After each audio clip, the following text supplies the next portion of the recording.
It reveals the secrets of the past, the present, and what may come to be. Most would think me fortunate to own such a book, but I can only use it in service to others. That is my curse. It wakes, tormenting me once more, feeding on the mysteries of this world, unraveling them into opportunity. But opportunity for whom?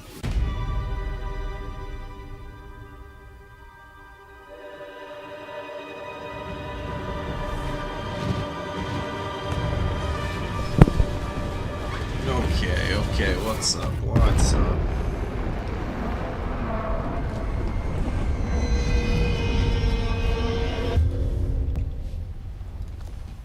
We out here.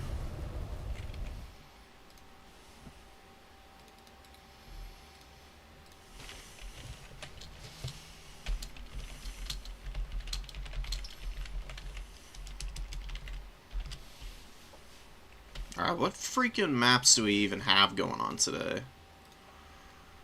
I just got in here, so I don't know what the hell's happening. All middle objective maps. Glade, Eastern, Bordelot. Let's ban Eastern Isle. That's probably going to be the roughest one if there's a Shredder of Lustria or something.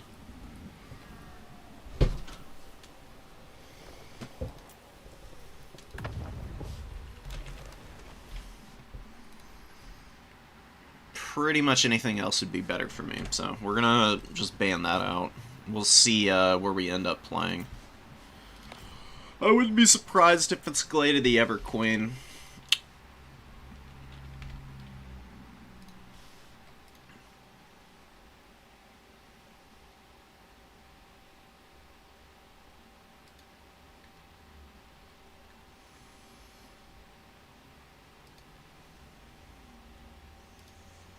I'll get rid of that. Okay, here we go. Oh, we're gonna play Bordelot Landing. Let's go. Okay. There's a few ways you can go about your armies against the lizards. They're pretty strong. They got some really good monsters, obviously. Pretty high quality infantry. They're not unstoppable. Beastmen do have a pretty good time in this matchup.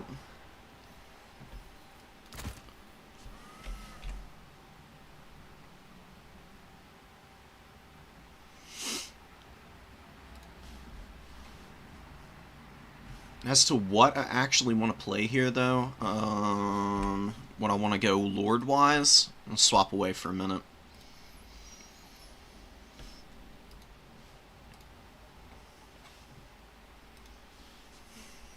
Look at Beastmen up here, dominating win rate right now. Holy shit.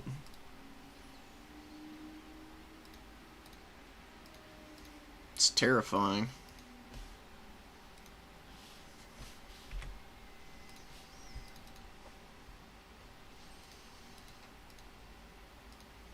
There we go.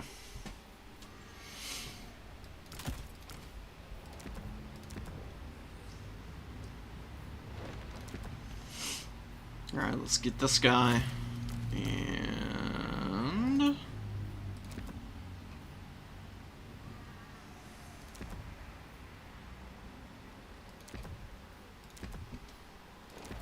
yeah, we'll do this guy as our caster. That'll also be really nice.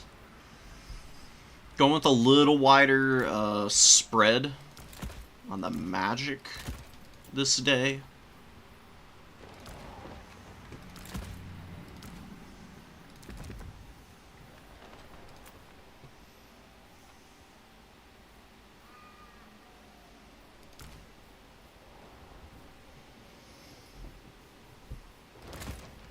Definitely one of these. few of these guys for sure. Some of them's. And... yes, and yes, and what else? What am I missing here?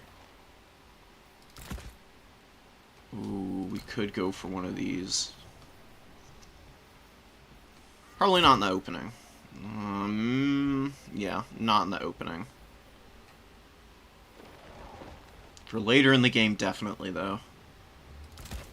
Get one of these.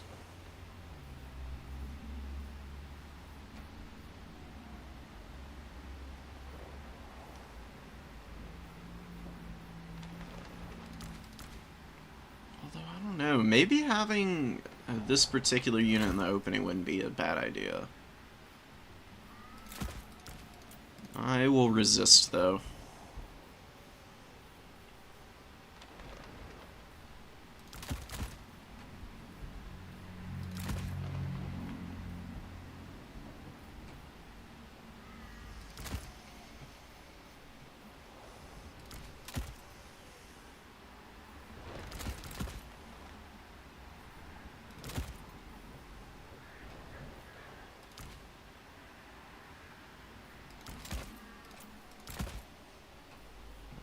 Okay.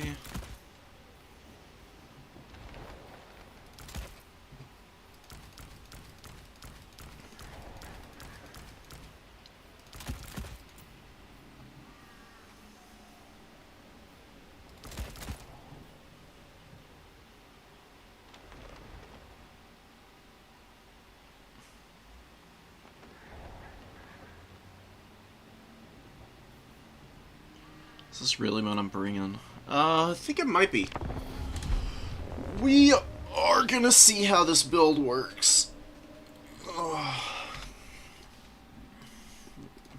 Just trying out something a little bit different from what I normally do as the Beastmen in this matchup, so we'll see if it actually ends up paying off.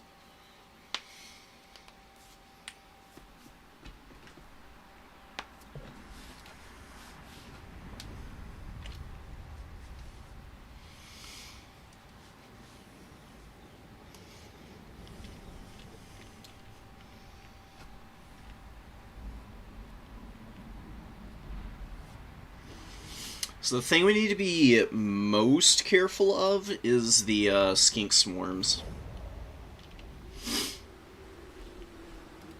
That and a big old monster, which is actually, I think it is going to be a, whatchamacallit build, a Dread Saurian build. That's going to be annoying, for sure. It's going to be a little hard to wrangle, but I think that we can do some nasty biz here to get past it. I mean, it's not an unstoppable monster. You know, there's definitely ways to work around the feral saurians.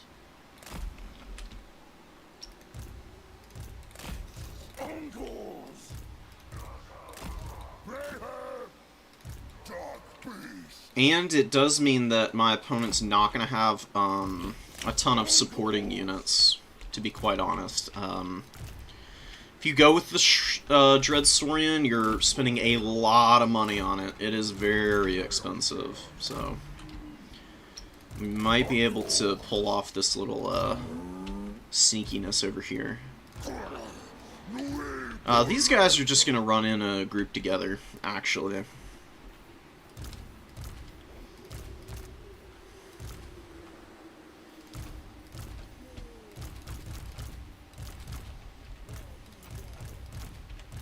Here we go. And these guys will be group 5. Beautiful. So we get our number 1. See if we can overwhelm the back objective. Actually really like this opener for the Beastmen on this map. There's a lot of factions that can really struggle with it. You can always retreat into the woods. And Razorgore Herd are actually amazing in the forests because they have Strider. They smack hard. They thump, dude.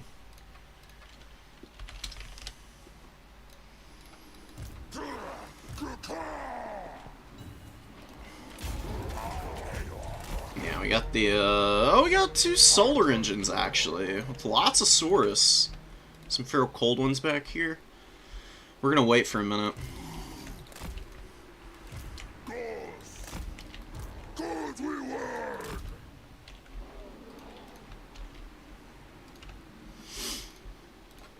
Alright, this is an interesting build. Only 9 units, man. God, Mazda Mundi is expensive as shit, isn't he? He's got nets, he's got curse, ruination of cities. We just don't want to get netted down. Let's make sure that we can avoid some of this shooting. Let's try and get our, let's try and get that double cap going, and then we're gonna creep up over here. This is gonna be really, really, difficult for the Beastmen to contend with. Now we just retreat, and we let the Saurus just slowly wander in. It's gonna take him ages to get up here. I don't know what we bring in first. There's nothing super duper important that I need to throw out right now. I just kind of want to wait and see what my opponent's first summon is going to be, more than anything.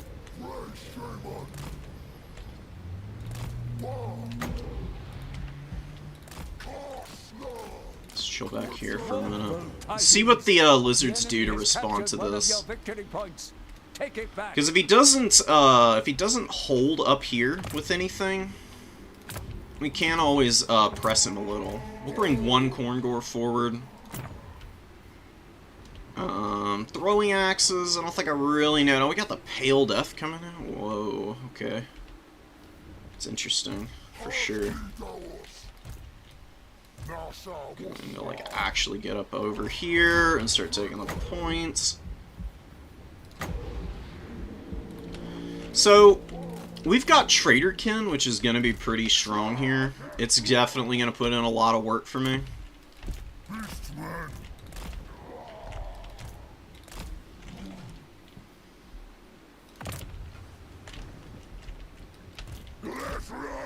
Let's see what he does. Need to get up there a little bit. We need to help out some.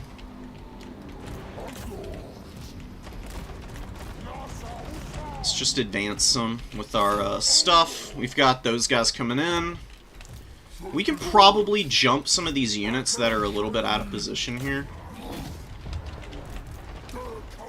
Let's get my caster over here. Let's go run down these Sauruses. Let's kill this guy. Let's engage here.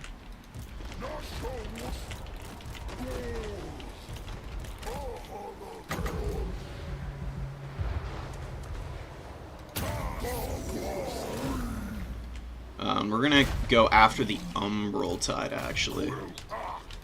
So, not going amazing for us back here, but we should get some pretty good isolations on a bunch of really obnoxious units over on this side of the battlefield, which is honestly a little bit more important, if you really want my opinion. See, we're doing a little bit of damage, nothing too insane. We're just like slowly poking away here. Lose some units here, which is unfortunate. Let's get out of here, because we don't want to get mega wrecked here. Let's get the Corngores over here. And we just need to keep scrapping.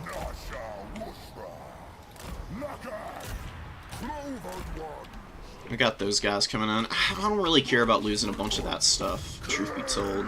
It's not that important. Need to keep my Centaurs of Tzeentch alive. We're beating down one of the solar engines. These Minotaurs are going to get a rear charge there. I'm going to bring up a Centaur now. We got a couple of them.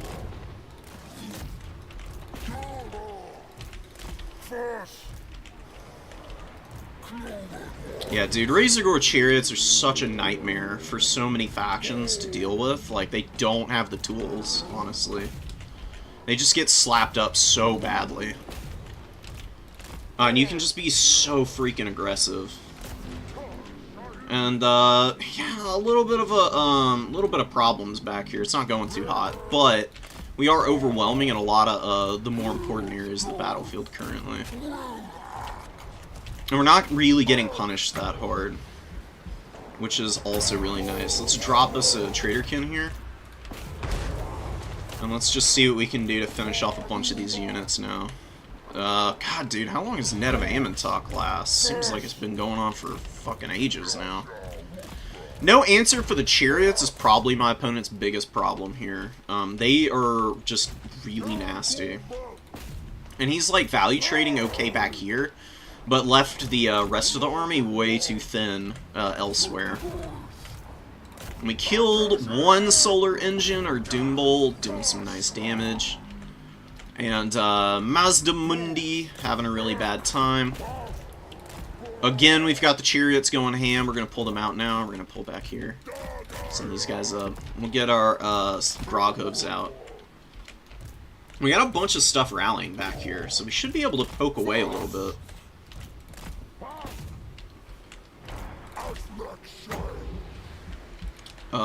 We killed Mazda. Let's actually get off of this freaking solar engine, because it's just taking forever to kill. I don't know why it's not going down, man. Brace Scream, just to get our lore passive procced, which is really nice. It's giving us a really good chunk of vigor replenishment. We'll pop a Traderkin here, just because there's a bunch of stuff in here. It'll do a really good job of wearing out the Feral Cold ones. Because they got a pretty low number of models, they can actually get hammered pretty hard.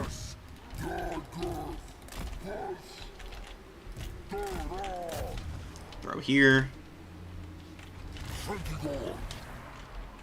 These Senties are just going to drift around that nonsense. We've got more stuff we can bring up. I think I need some infantry. I'm going to bring up my shielded Gore Herd, actually. Because they'll be really nice to have.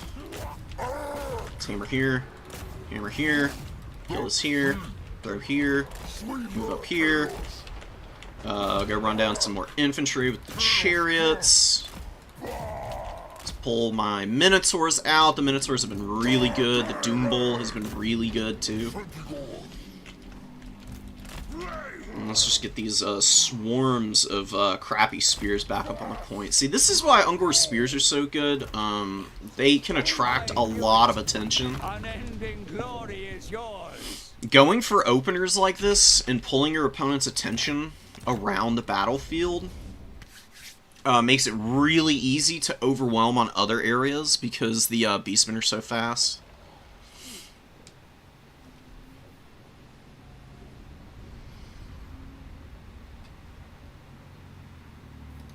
Mazda's, I think, on his little shrine there, his throne, is just way too squishy. Like, there's a little too much that's gonna be able to beat him up.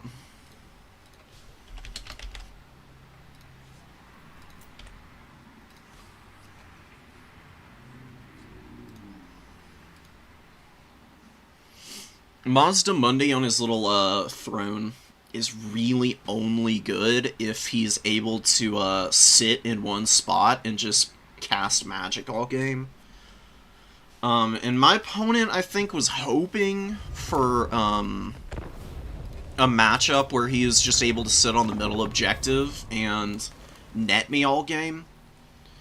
That's why you just go for the side flank. That's why I just pushed all of that infantry and the Ungor Raiders up onto the home objective. Because it's not the scariest thing in the world, you know? But it drew a lot of units over, and then Mazda Mundi started to drift over that way. And he started getting a little too separated from the infantry corps and the solar engines, and this army just got pulled apart immediately. And you can't afford to let that happen against the Beastmen. Beastmen are at their best when they're able to just, like, flood the zone, get between expensive units, run over all the chaff, and then isolate big stuff. So, like, the Corngors, they just got to trot into combat for free, basically. Once one of them got on Mazda Mundi and started ripping him up with the Traderkin from Bray Shaman here, that was almost guaranteed loss.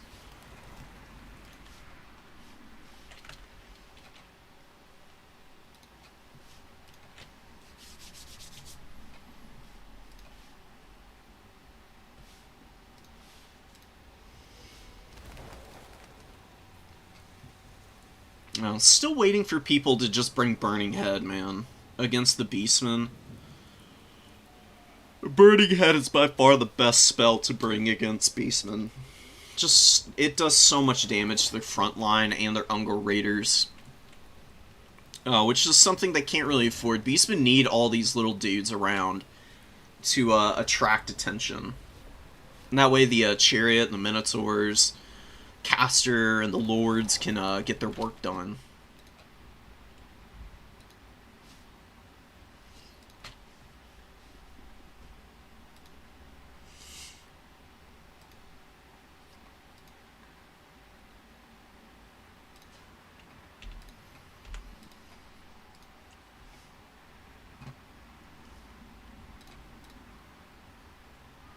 Alright, where are the lizards? Here they are. Okay. Alright, we got it reported. We should be up into the next round pretty soon here. There's only a handful of people still going. Do we have any replays worth showing off? Oh yeah, they redid, they put out a hotfix. Are all of these replays broken now? They might be.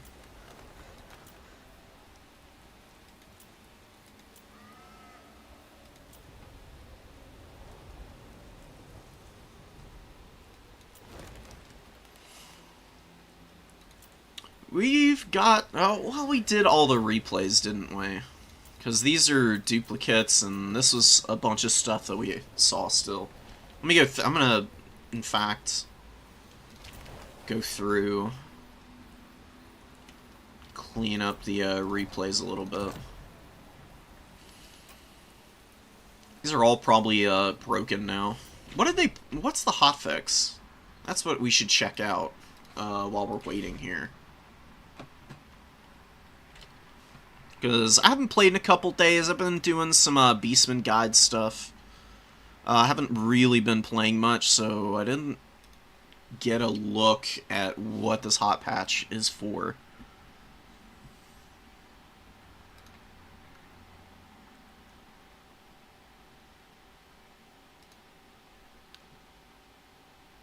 Kislev. We've made adjustments to balance, building, tiering, and tech for Kislev. Really, already? Dang. That's quick. Devotion adjustments. It's mostly campaign stuff, it looks like. Yeah, there's no, no big changes in...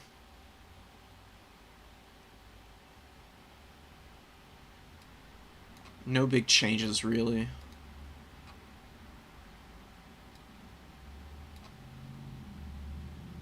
Oh, actually, here's some multiplayer changes. Okay. Sisters of Singing Doom got one more melee attack. Blightscab's Plague Pack also got one more melee attack. Pit Fighters of Hell's Deep got melee attack. Frozen Art of Winter, the ROR Elemental Bear got 10 leadership. Mordheim Beowulf's got 4 melee attack. Wow, dang. Oh my gosh, and Heralds of Khorne's Fury got 5 more leadership. That's actually kind of huge for them, specifically. Yo.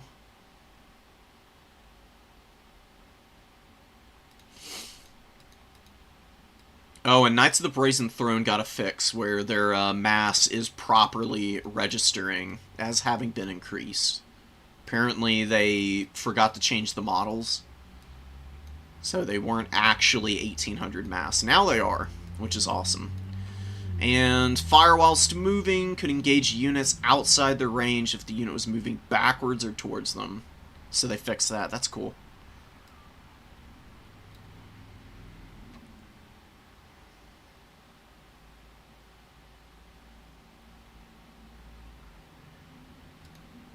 Oh, Lore of Hags is now affected by spell intensity modifiers. I didn't know that it wasn't before. But not a lot of people use the Lore of Hags, so not really surprising that nobody really knew about that.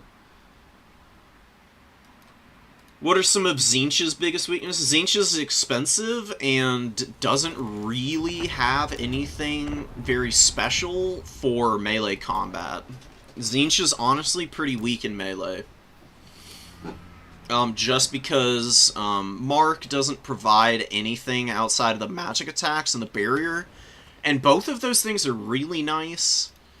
But, they don't have a lot of high charge bonus units. They don't have a lot of melee attack in general.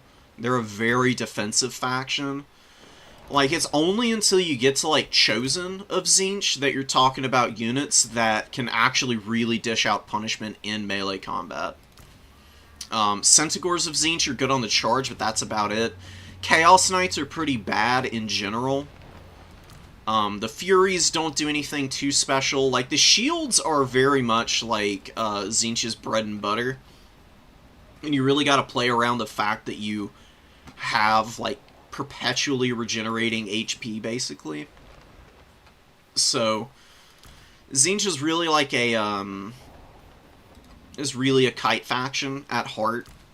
That skews really heavily into the range units.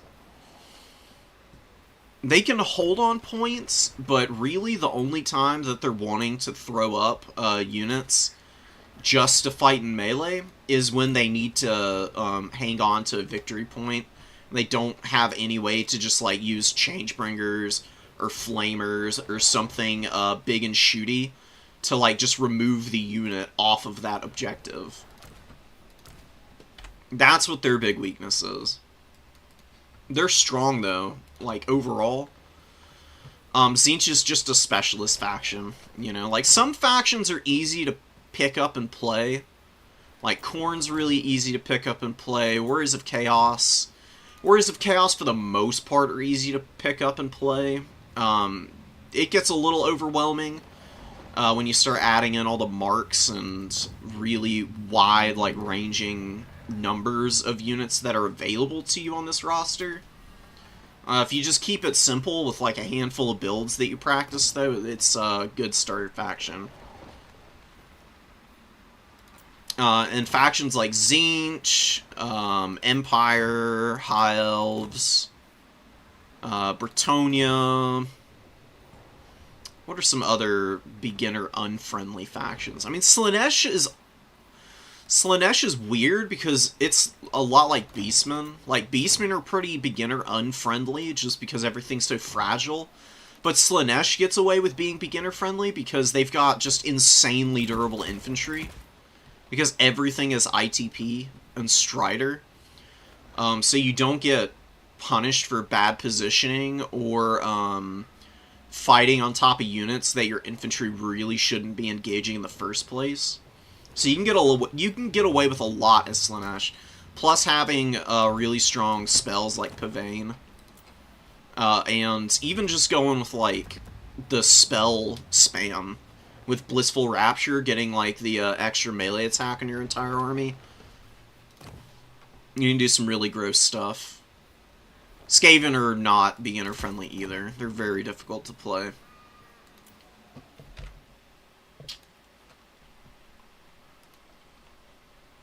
Don't want to give up on them. Send me some of the builds that you've got Asma does, and I can advise you a little bit.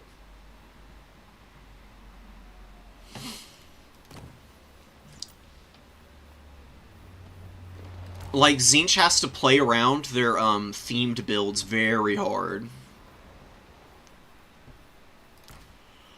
Like, typically they want to go pretty elite, or they want to bring just, like, overwhelming numbers of, like, pinks, blues, Zangors with like, Changebringers for, like, really big monsters and stuff that the shooting can't get rid of. If you want to, like, mix and match a bunch, Tzeentch doesn't do that very well. Because a lot of these units have, like, very, very temperamental synergies between them. And they can be a little inflexible. So send me some builds, Asmid.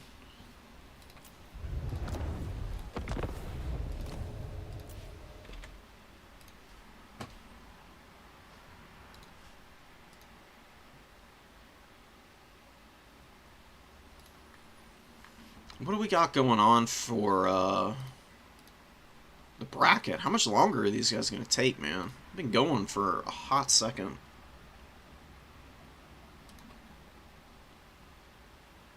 We got one. We got two more. We got Nacho Fur and Ulrich, Falling Star and Rusto.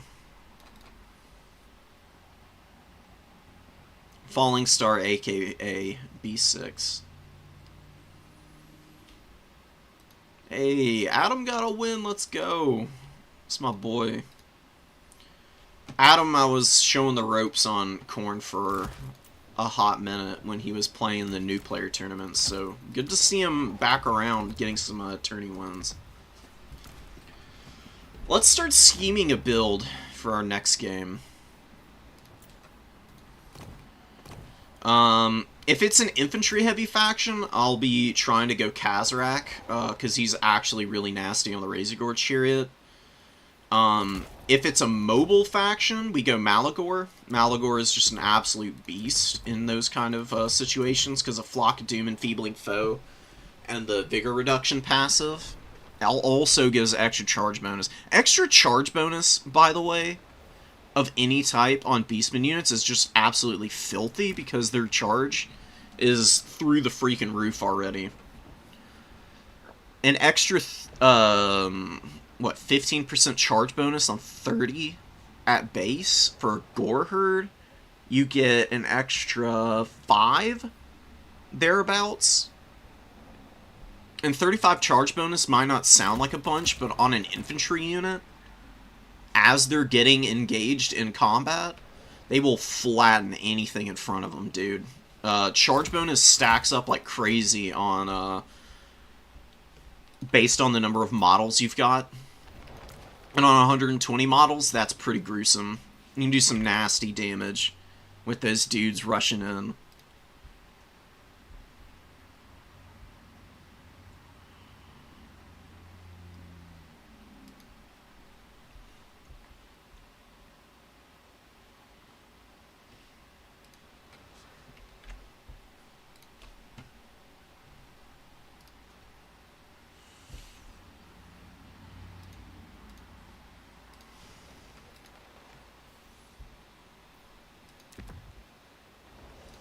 Icons can be nice. I mean, an extra 12 leadership for your units, it's really good. If we do greenskins or Warriors of Chaos, what other factions does Torox get into? He's okay into the Dark Elves. Not his best position and matchup. Oh, Norska, he's really good against too. Bring Torox in any of those matchups. The fire damage is just so good. Torox actually does really well into Throg. If my memory is not totally mistaken here. Let's do a real quick showdown between these two. We'll just bring the abilities that most people stick with on these guys. Because I am actually curious. It's fairly even on the stats department and on HP, but Throg does, of course, have regeneration. But Torox, with the fire damage, can really punish Throg if Throg is not careful. Because that 20% weakness to fire really stacks up, especially on high weapon strength duelists like Torox is.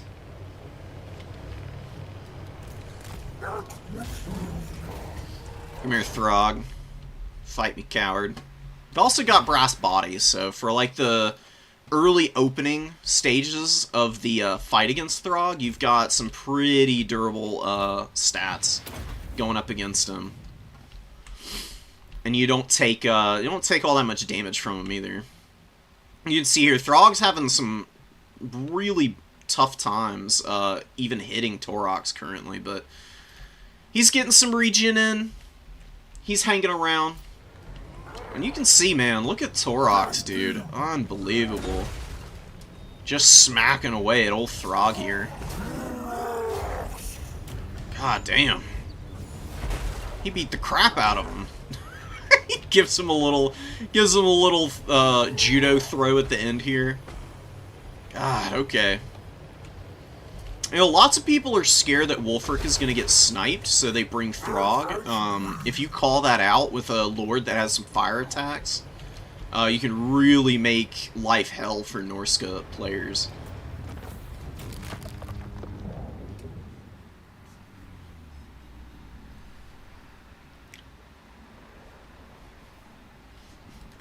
I'll be trying to use my boy here. Ooh, thank you for sending me the replay. If we have time between rounds, I'll see if I can show it off.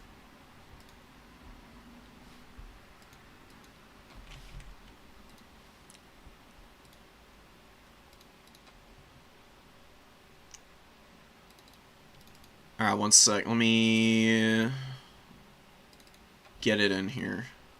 And maneuver over. By the way, the stream today is just going to be play till we lose.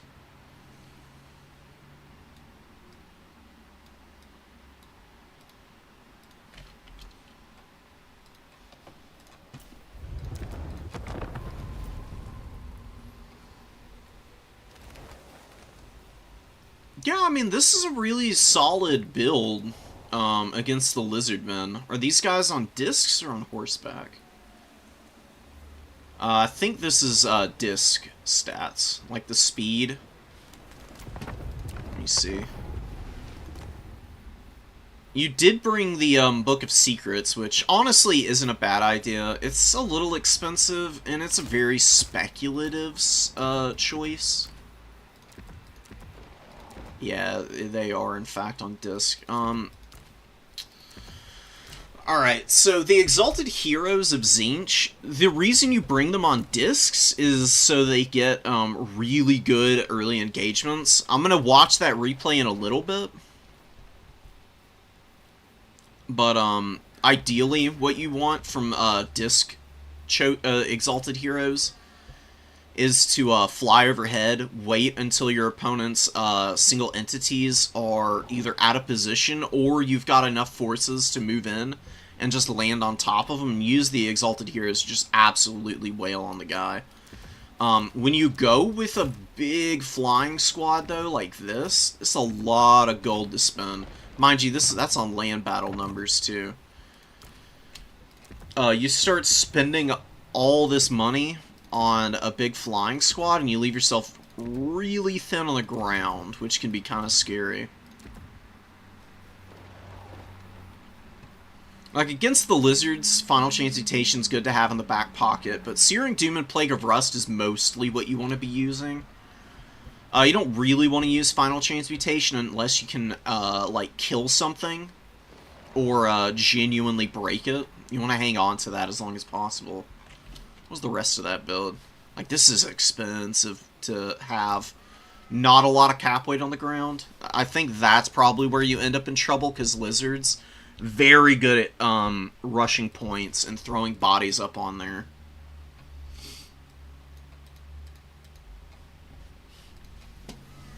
Alright. God. When do we get into the next round, dude?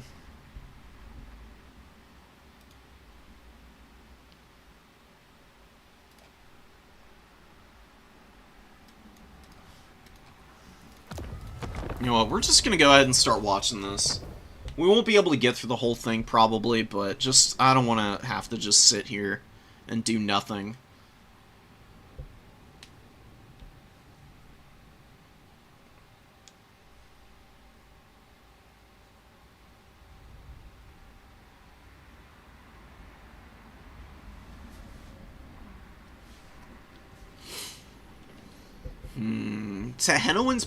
Tehenowen is an interesting choice. I've been seeing Lizard players actually bringing him a lot more on the Engine of the Gods, which I presume is what he's on.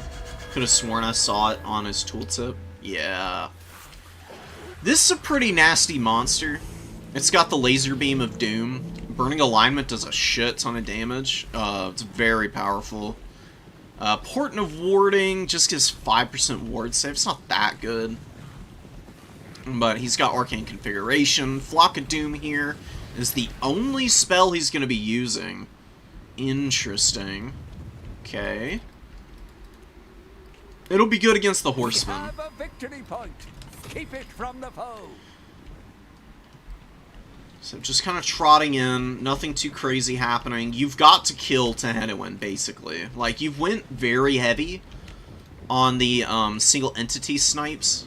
Wow, it is, in fact, like the same spell kit that I was throwing in there. So, like, just right off the bat, Azzy, your builds are very clean. They're very well put together. You cut all the superfluous stuff. You're bringing the important abilities. You got the Book of Secrets for a little bit of gambling at the casino. Now, you do need to be a little careful of that against lizards, and you need to use these very sparingly. Because really what you want to do is just gamble for Fate of Buna, so you want to be casting it on expensive stuff. Never ever use it on like a skink cohort. Red Crested's probably ill-advised, but like Saurus Spears, Legion of Chaqua, as well as any Cold One Riders that might come out, are really the optimal targets for this. And you don't want to take a fight right now. You don't have numbers. You're gonna get overwhelmed if you take a frontline fight here. There's just too many skinks and stuff, but you micro back a little too slowly. I guess it was probably because you weren't sure. But I can promise you that next time, instead of waiting for the skinks to get within range to just charge you down, you need to pull back really quickly to get away from these guys. Good Searing Doom, though. It's going to do nice damage to the skinks here. You got some fire from the Pink Horrors going down. Sartorial and Zangors doing some good damage here. Definitely want to chase these red-crested skinks down. So, the nice thing about Marauder Horsemen, they don't need to just sit back here and just poke away all game. Like, really, you want to use the Marauder Horseman ammunition to poke Tehenowin more than you want to use it to shoot red-crested skinks. You can do that with them in the early game. Use these guys to chase down routing stuff, because you got Terror in the form of Sartorial. This is a rallying unit that's gonna come back in, and they can get like 200 or 300 value still. If you just go and kill them by chasing them off the field, that's gonna get you in a really good position to start value trading well above what your opponent has got going for them. You also need to support the Marauders back here, because red-crested skinks are just nasty, and they'll beat these Marauders in a one-on-one. This is another thing that Marauder Horsemen can do. It's not a great thing for them. They're not, like, super damaging on the charge or anything, but they've got a decent enough charge bonus to be able to support as long as they're getting flank charges off. And the Furies, they can, of course, fly overhead and get on top of the skink cohort. Just saving your back objective is really important now. Don't need your Exalted Heroes over here. Like, they're not providing any value fighting the infantry. They should both be engaged onto Tehenowin, and Sartorial should just be, like, landing on top of stuff and trying to get terror routes. Legion of Chaqua pushing into your backline. You cannot let them get on your horsemen. You do micro back really nicely. And this is a really good dive, but again, like, the red-crested skinks are going to beat those poor Marauders. And then some Tehenowin routes coming down. And your opponent with the superior numbers is going to be able to chase a lot of your units off. Oh, whoops.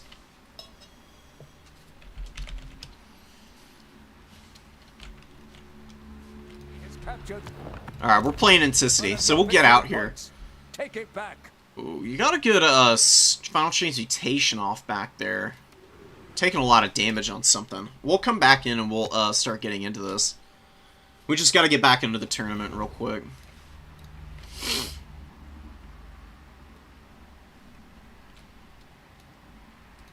Oh, the Colossedon Hunters. Yeah, that figures.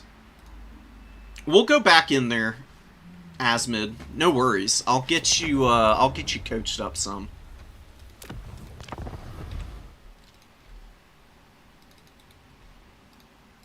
Alright, let's see what we can do here.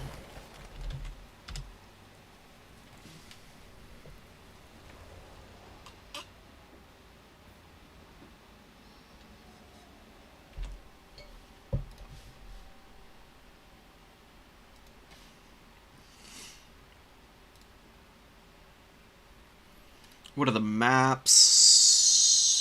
Ragnarok got banned. We could play Jade Tomb.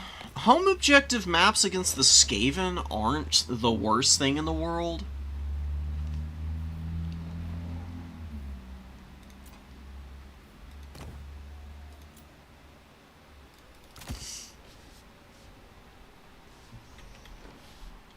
Not sure if I want Dunes or Jade Tomb, though.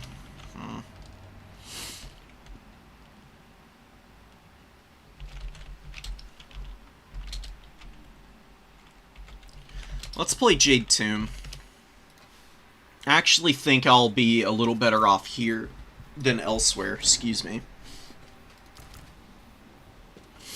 Malagor ain't bad. He's got Flock of Doom and Enfeebling Foe, which is nice, but not the most optimal spell choices. Versus the Nasties. Great Bray Shaman, maybe a little vulnerable. I'm gonna get y'all away from here for a moment so I can select my army in peace.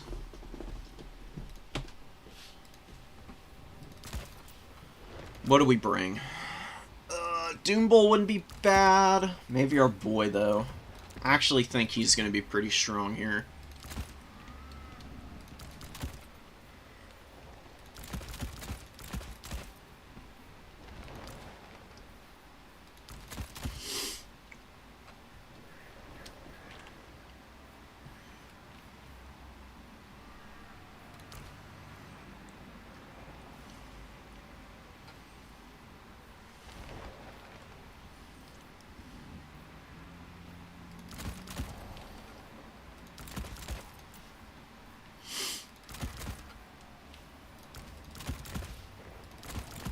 Yeah, a couple of these will be nice. What else do we need here?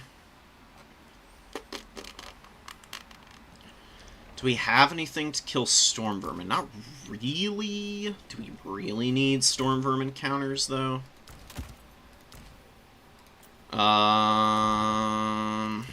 always just do this. This is a pretty good freaking spell. With that as well.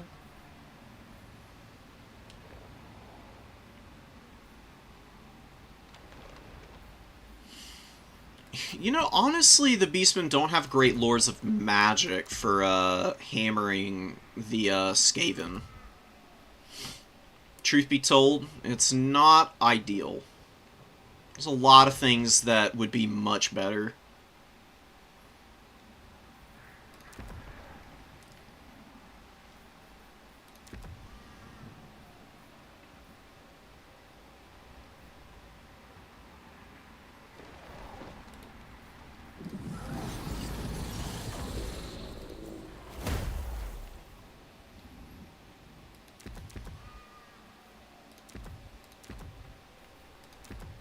Alright, we'll just do this. That should be nice. Alright. Now we get into the other stuff that we want to bring. Definitely one of these guys. Definitely some of these guys. Couple more Adems. And maybe one.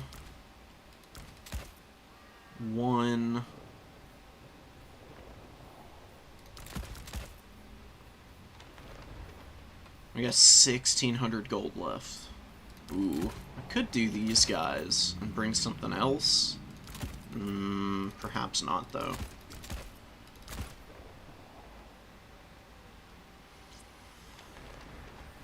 Nah, these, that unit is just gonna get riggedy wrecked by Skaven slave slings.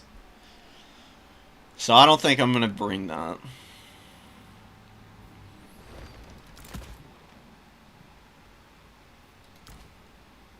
Do I really want...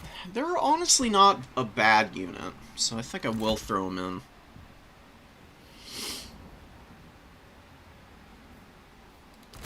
And then maybe one of these guys.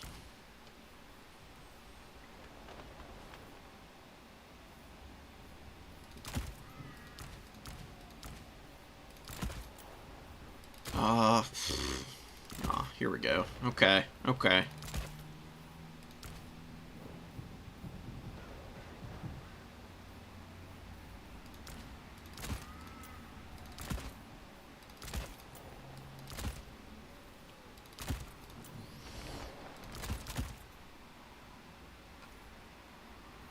Alright, I'm forgoing a fairly... We're going with a fairly wide build here, I guess.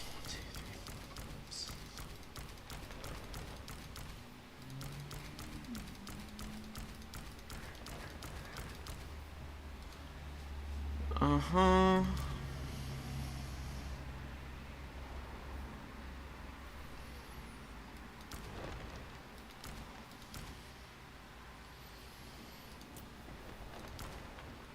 May want these in reserve, but we'll just see how this goes.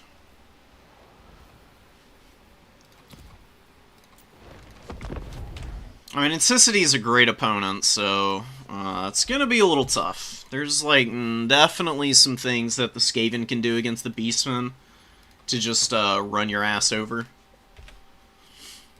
We'll get it rolling. We'll see if we can make the win happen here or not.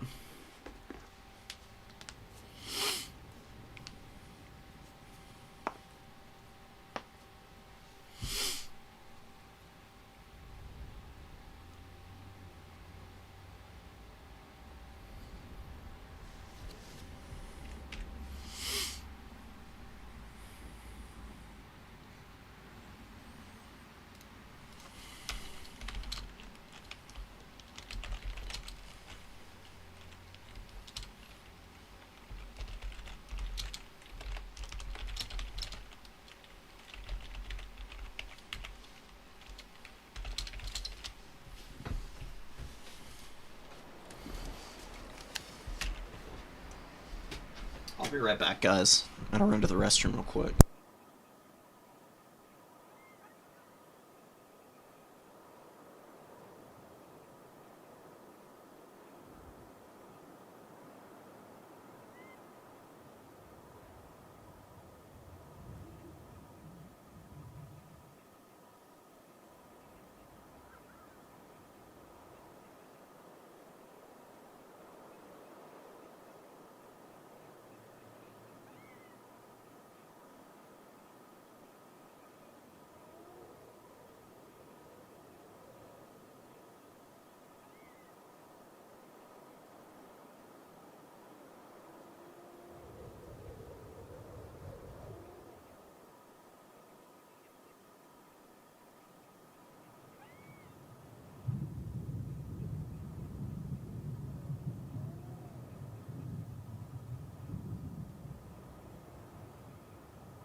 We're back.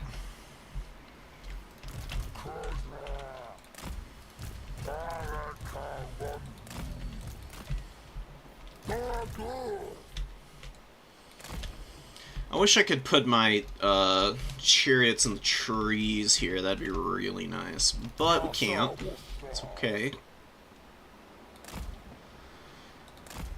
Can we... Oh, okay. We can hide a Zangor up in there. That's disturbing. That's so sneaky. Ultimate duplicitousness. Okay, so we need to be sneaky. It's like the Beastmen bread and butter. So we're gonna do a little bit of this nonsense here. We've got some dudes fairly close up here who can get on the point.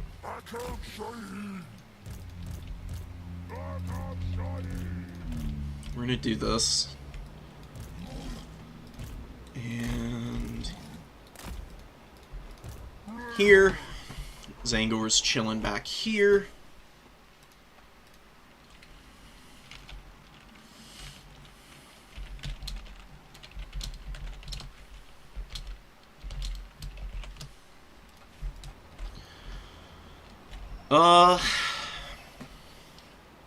Anything else I really need to do, or can we just kick this off? Because I feel pretty confident. We'll see if we can get through 19 freaking crappy units for the Skaven.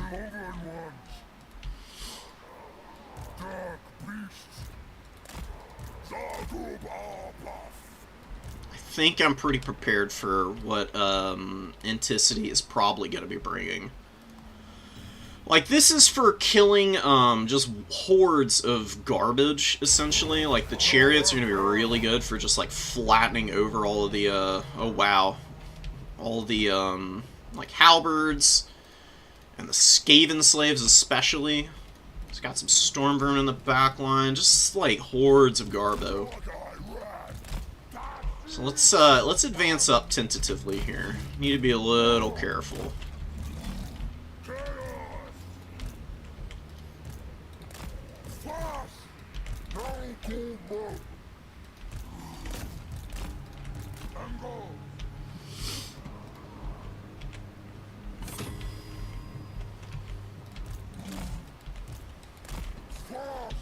Let's chill here. He's gonna cast Flensing Ruin on me here. So we'll split up a little bit. So this hurts a little bit less. Oh, he's got a Warp Lightning Cannon. Oh, okay. That's cool. Warp Lightning Cannon, pretty good. Fly Harpy back there and see if he intercepts it. And we are out of range, so we'll just sit out of range for a minute here. Just back up some. Because we're going to cap this objective. Oh, he got my, I wasn't paying attention with the Razor Gore herd. That's okay, though. Oh, well. We have a victory point. Losing those guys, not the best thing in the world. Could be a lot worse, though. Let's get some chariots over here and start trying to run through some of this stuff. We'll just stay back. Like, here come some, Council Guard, or, whatever those dudes are. We'll fight here with these folks. And we'll just get some numbers out. We'll get both of our Ungor Raiders up, too. Because they'll be really good against these, Storm Vermin over here. Alright, Razor Gore Herd just do absolutely nothing on the charge there, which is hilarious. And they don't want to retreat either for some reason. Come on. Just run away. That's alright. We've got a Packmaster coming in. We're gonna get some dudes up. Alright, over here, this Razor Gore Chariot is actually doing some serious damage, which is really awesome. So, we are loving life here. Let's hit our boy there with a Traitor Kim, which is going to do a lot of damage to him. We'll just keep the Razor Gore Chariots back for a minute. Let's creep up a little and start looking for some opportunities to engage.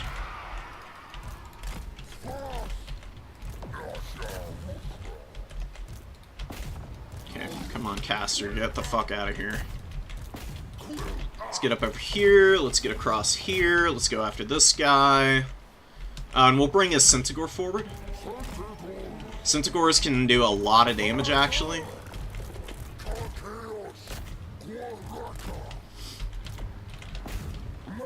What's going on over here? Storm Vermin Halberds are doing some pretty good damage. Nothing too crazy, though. We're poking down the Storm Vermin over here, which is going pretty well. And we've got a Chadzarak riding through here now. Let's get these Furies back up in the air. Let's engage here. And we got the Razorgore. Oh, god damn it, I got them tangled up in those frickin' Storm Vermin Halberds. That's really bad on my part. Pretty big blunder, but they might be okay. They should still be able to get some reasonable damage off. Where's the other one? It's up over here. So we'll try and charge down the flank here. Let's push into the backfield, do some damage. We're just rolling through. We're doing okay. Chadzarak needs to get out of here, though. He is getting hammered a little bit. I think we'll be okay, though. I mean, we've got pretty good engagements for the most part. Let's just try and get past here and go run down some of this stuff in the backfield. And let's push through. Keep moving up. Get engaged on the halberds there. Let's pull these guys back and get them in. We've got Storm Vermin halberds over here. Who we can, we'll throw a Razorgore herd up on them. They're pretty low. We might be able to hammer them down.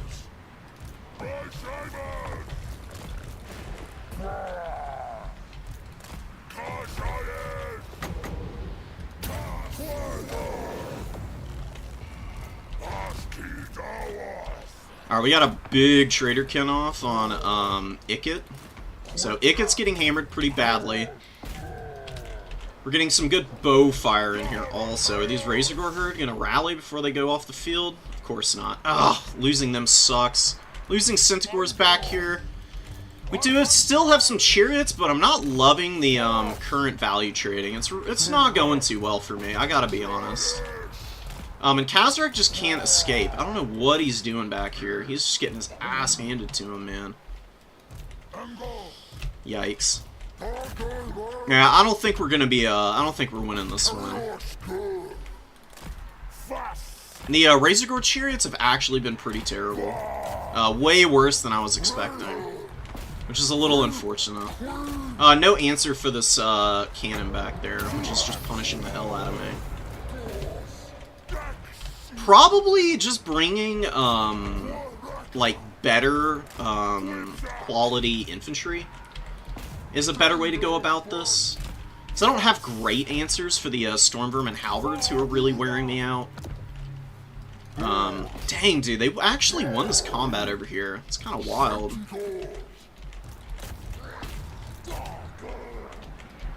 Yeah, Chadzarak is dead.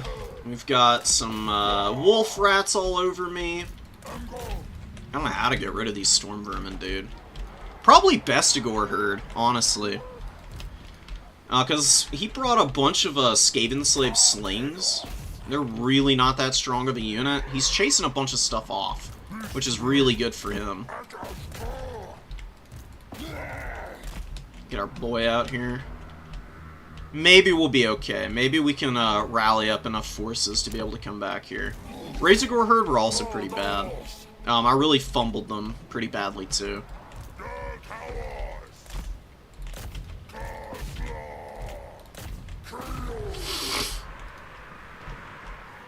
Senti's folding up here.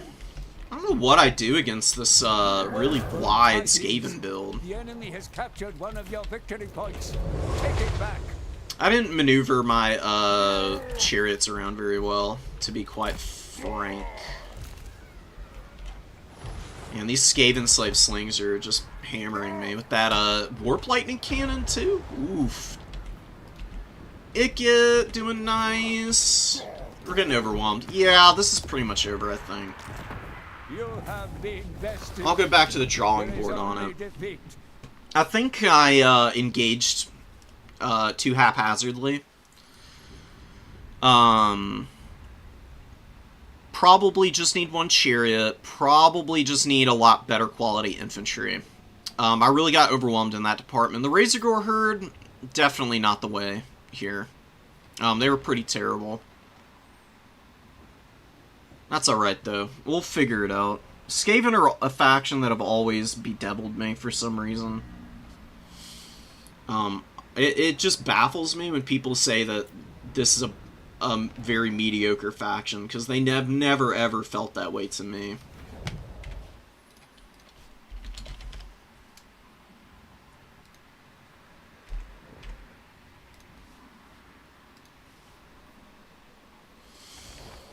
We'll get rid of Kazrak. He wasn't that strong. We didn't end up killing Ikit either.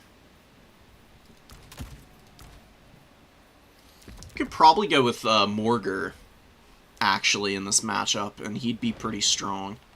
He's really hard to kill. This might be one of the few where he's viable. Or I could just go Doombull again. I mean, but Kazrak was okay. It was just the fact that I was fumbling with him a little bit there. In the mid-game, that was the problem. Double Gorbel's an option for hunting Ikit.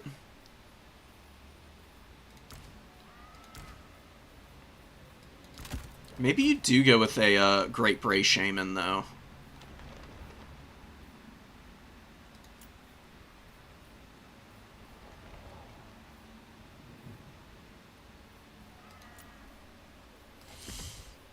Just go Fate of Buna, maybe. Bring him on a chariot so he can get some other value, and you just use this on Storm Vermin. That's probably the better option.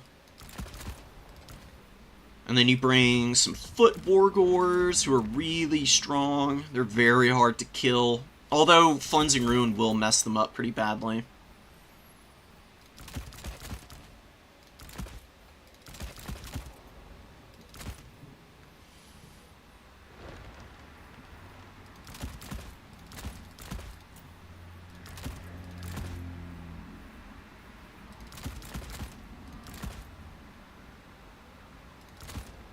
Go with a bunch of really cheap spears. 3 Bestigors. And you just go for like an infantry rush, and then you bring your Centaurs in reserve with 1 Razor Gore chariot, because I think the chariots can be good. Chariots they fall off a little bit at times if your opponent's prepared for them, or they're starting out in your army, because they can be a little weak then at that point. The Minotaur, great weapons. I guess, I don't know if you really need them. The Razor Gore Herd are for Doom Flayers, basically.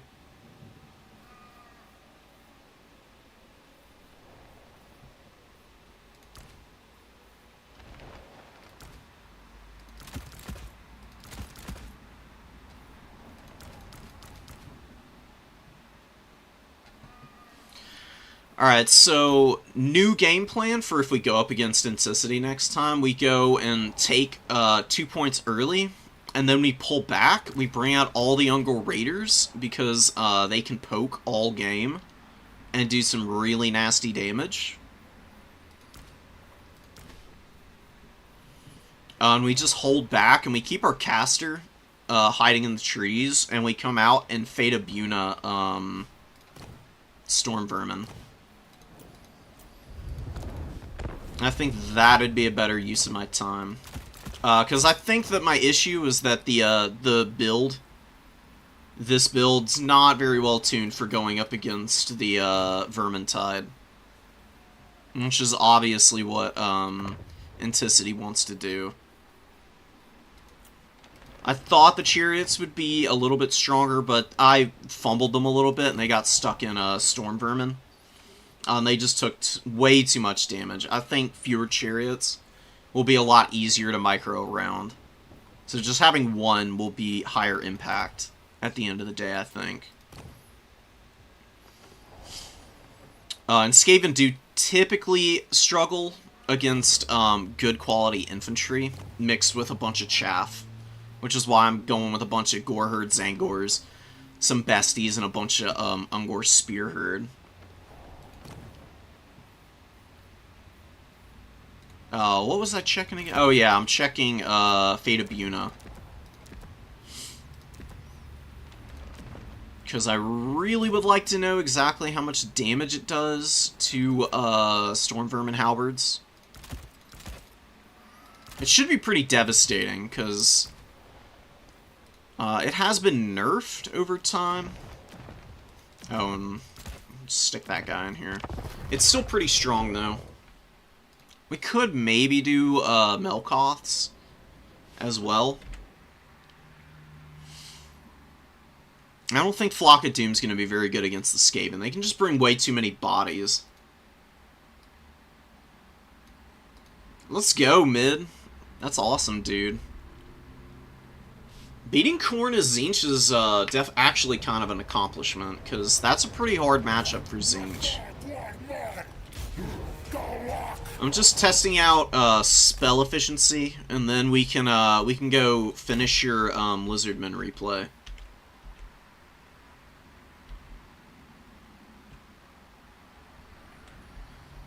We just need our Fate of Buna, and then we'll see what we can do against these Storm Vermin halberds.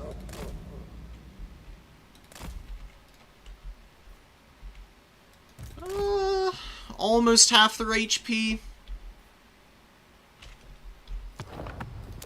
Is that really worth it?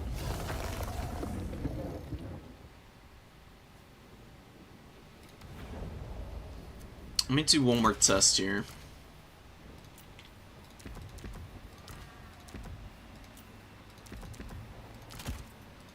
Let's see what 3 Melkoths is able to do in terms of damage.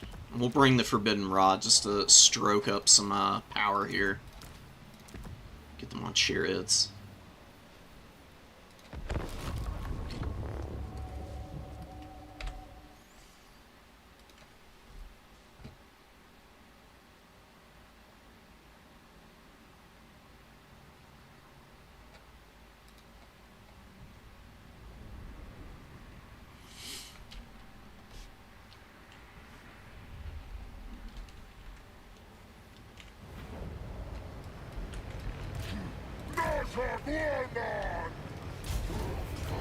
So Buddy's popping the Forbidden Rod, these guys are smacking the Jagged Daggers, and we're getting 1 wham per second, which is pretty sick. And all of these last for a pretty long time. Maybe you could go for like a Mega Magic build to try and get through all of the expensive rat stuff early. How effective would that really be? I'm so curious. This guy took a bunch of damage from that Forbidden Rod. I wish you could use Forbidden Rod. You just can't afford to damage your caster as the Beastmen. Because they're, you know, fairly low quality. Let's see what Melkoths does damage-wise. We'll try and estimate how long it would take. Honestly, it does pretty good damage.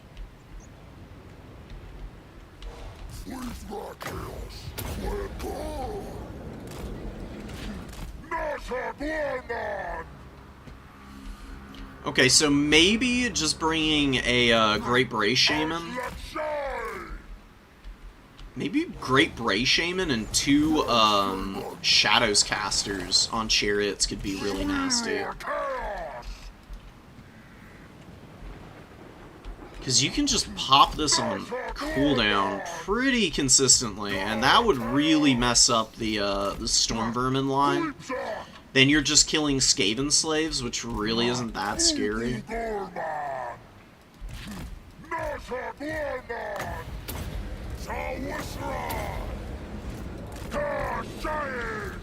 Also, does this double stack? No, it just refreshes it, so you can't double stack Melkoths. You could overcast, but that's like extra wham and it doesn't do any more damage. Okay. It's worth knowing though. Although, actually, does it double stack? I think the no, the effect is just bugged. That's kind of funny actually. Good to know. Perpetually Melkothed Storm Vermin would go pretty hard.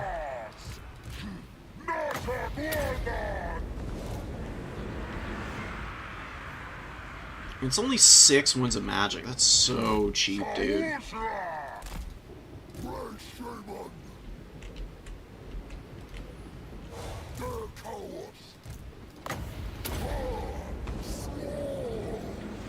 It takes a little while to kill these guys with Melkoths, is my only gripe.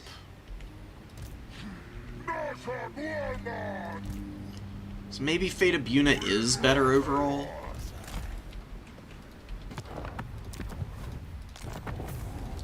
It's weird. This is probably one of the few matchups where Beastmen magic sets are really not all that good.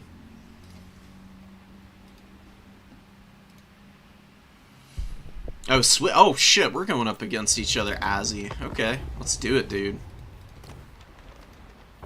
I didn't realize the round was over already. Holy crap. I thought we had more time.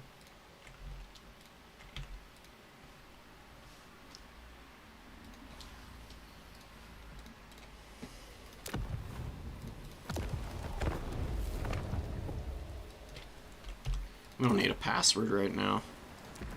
Swap over. Invite our boy in. And check out the maps. What maps we got?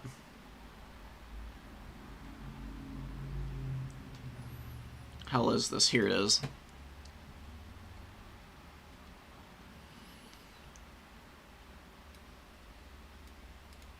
Lustrian Narrows, Imperial Road, and Itza.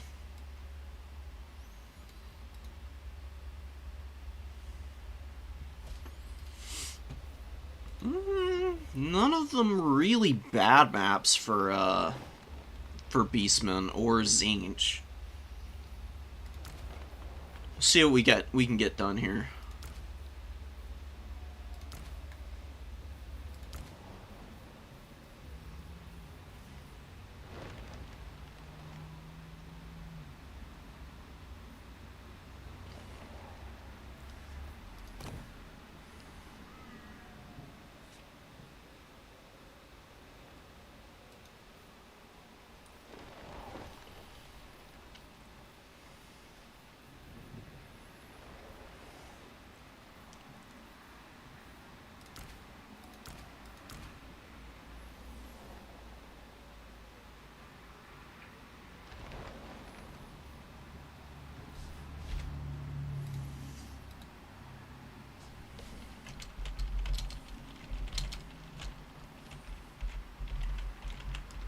Alright, we'll be in Imperial Road and we can play on Itza.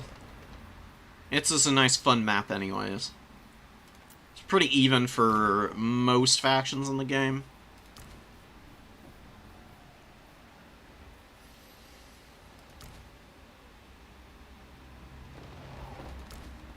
We gotta be very considerate of our spell choices here.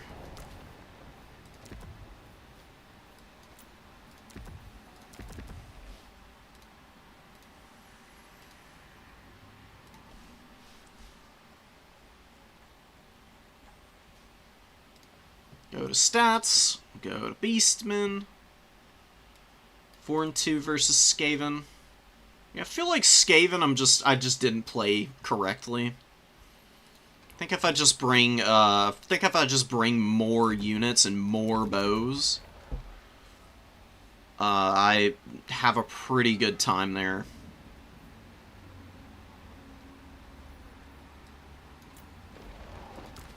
With like one Gorbel just to hound the bad boy on his chariot.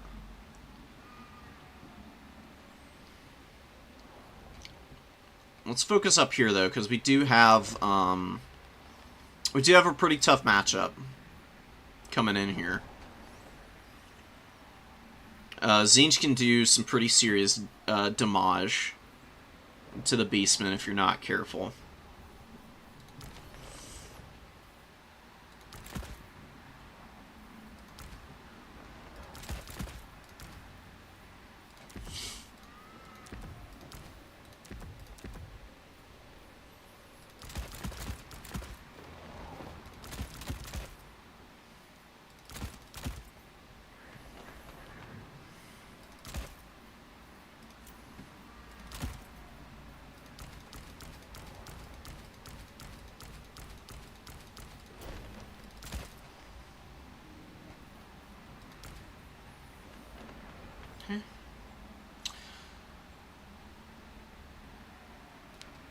So there is a limit on single entities in your builds as Beastmen. Huh, interesting.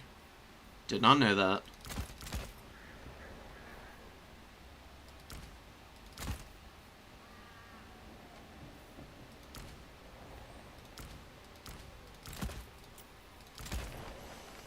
We'll get these guys. We'll get... definitely some of them. Want to use, although actually... nah, they're too expensive.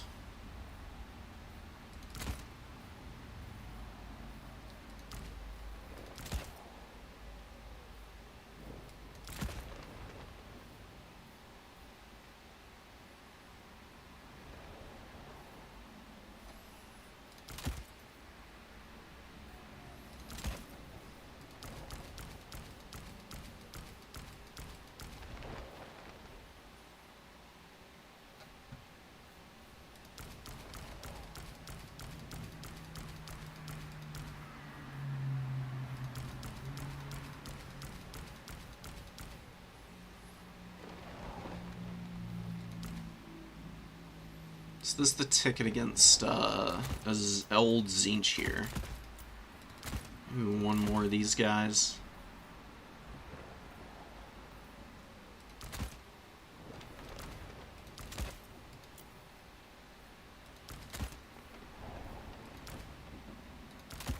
Nah, we'll do this. Alright. We're ready, Freddy. See how we can do.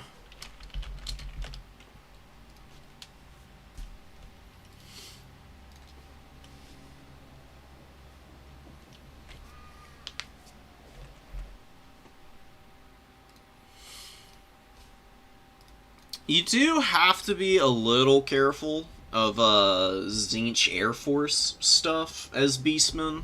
There's not a lot you can do to stop it sometimes. I tried to bring some answers for it, while also hedging for their armor rush. That is something that can be fairly strong on their end.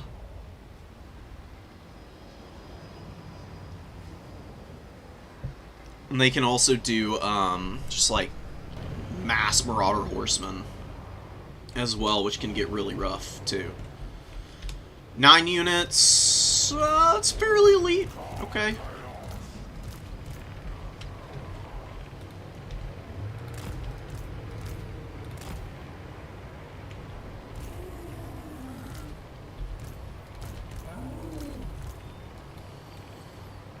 So we got a little eye more sleep action here.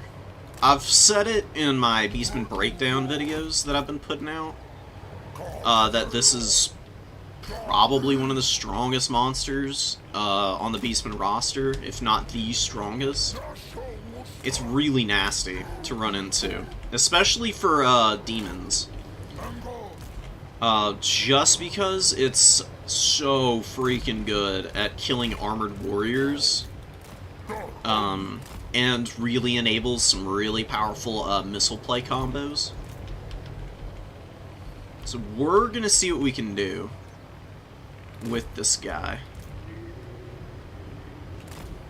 They're gonna go to the number 3 objective while we waddle up to the number 2 here. We'll actually leave one guy up here. We can always rotate down. We just need a little bit of cover for our Ungol Raiders. Don't need like a ton or anything. This should be good.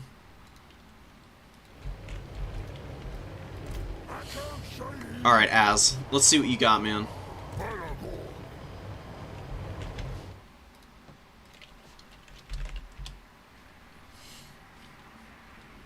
Let's give him a ready. I want to give him a chance to make sure everything is all set up for him.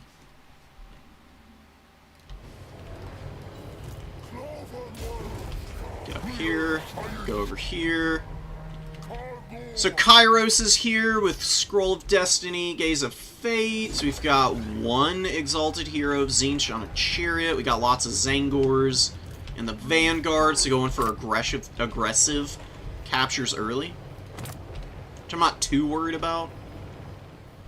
What do I need out first? Really see anything that I'm super needing? Oh man, blue fire hurts like hell. Holy crap. Okay, so let's keep Malagor back, and let's actually get a cockatrice out. That way we can keep Kairos honest. Cockatrice should actually be pretty good against him, so let's get in here. We got a frontline fight going down. We need our guys to start chipping some arrows in. Not going super well for me. Maybe I should pull back there. Also a little slow pulling some stuff out. Malagor needs to get forward. We can send the Spawn and the Wargors over since there's like no pressure coming in over here. Let's try and run away here. We got Furies diving on me too. That's pretty rough. Ouchie. See if we can smack Kairos up any. Not looking too favorable for me right now. But as long as we can pull back a little bit here, we might be okay. Landed on the ground with the Chosen. Let's go hit the Exalted Hero in the face. And see what we can do to save these guys here. We got some Senties. See if we can get them. We'll get our infantry. We do have a really nice little spellcast here. Let's pull out. Doing massive damage to those Chosen. They're getting absolutely hammered right now. There are definitely things that could be going better for us, but we should be able to hold in okay here. Damn, our Centaurs actually break there. Brutal. Let's get this brother out of here. Let's get in here and try and beat him up. These Furies are causing me some serious problems back here right now, which is not fun. We can just throw these guys back there to help out. We'll get another Centaur. Try and kill these guys. Let's get Mally away. Going for a snipe attempts. It's honestly really, really nice stuff from Zinch right now. Still gets hit, man. Dang. The Shrieking Skyraids are getting folded up right now, though. They're really having a bad time. And we are actually beating the dude there. So let's get up here and start firing in. And the Centaurs can rally back in and start trying to do some more damage. We've lost a fair amount, but I think we're going to be okay here. We just need to stay on top of our big boy here. Like trying to punish a lot of this stuff. And we'll get our second wind here. This is where the Beastmen can really start to get ugly and nasty, is when the mid-game is opening up. Because you can do some pretty gross stuff against your opponents. We let Malagor get caught back here, which is really dumb of me. Oh no, and he's routing too. Uh-oh. That's a little rough. Not what I want to see happening. We got Gaze of Faded there, which isn't that big of a deal. Let's pull these guys out. Let's get these guys away. We'll keep fighting here. Let's fire our missiles. Oh, we got the Changebringers coming out. That's okay. Let's get away. We've still got Petrifying Gaze. We've got lots of cav on the ground. We should actually start developing an infantry advantage in a moment here.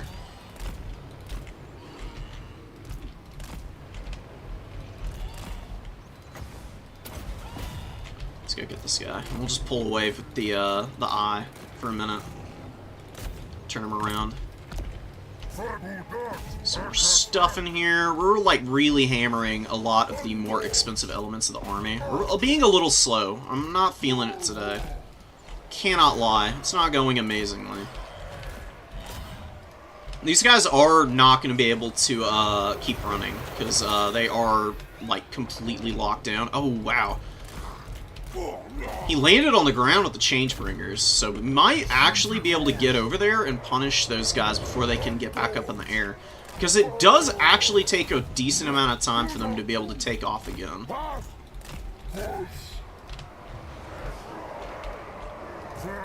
Okay, now he got back up in the air. That's fine. Let's get our big boy throwing in. You have the foe's victory point. Pull away. And just walk out of there. And we're saving up to bring Malagor back in, because we do want our leadership on the field. Killed all the infantry. Just want to not lose our big boy here. Which I might be able to do with the Crowfather coming back in. Let's see if we can get our bows over here. Can we spin to win? Nah, we might as well just throw at these guys. There's not a lot I can do to stop them from shooting me currently, unfortunately. Oh, I didn't get Gaze of... What? I thought I got Petrifying Gaze off. Okay, well that sucks. That's okay though. Let's get up in here. Come on, buddy. Throw that boulder. I need you to.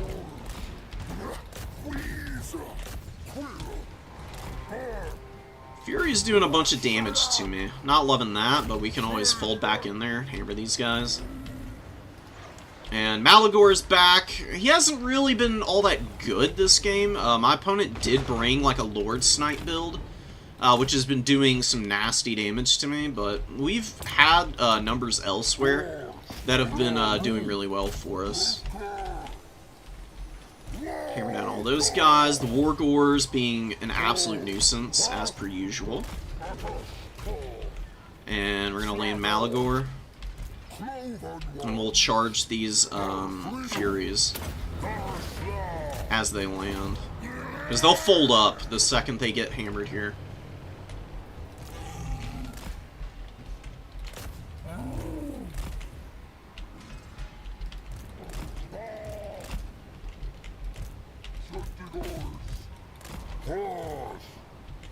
Since he's hammering, I need to pull him out. Yeah, my micro is just off today. I can just feel it. We're still doing alright, though. Honestly, probably the biggest thing that can win you games more than anything is just good builds.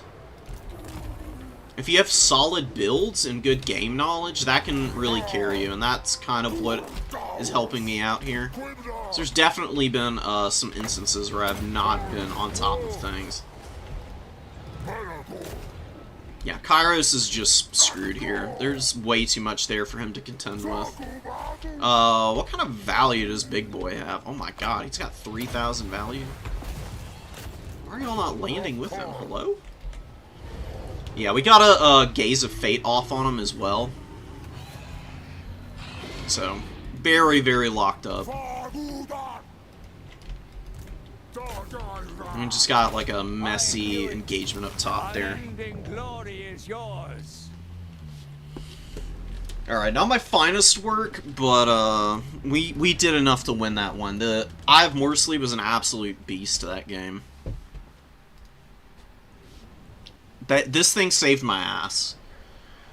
Because it hard countered those Chosen, it punished a lot of Zangors as well.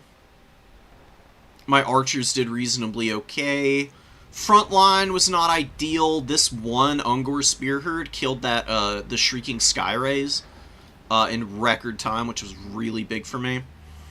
The Centaurs were reasonable, and the Cockatrice did really nicely too. Hell yeah, okay. Alright, if we can just win our next game and I can just lock in and sharpen up my micro to where I know I can execute at, I think we can win.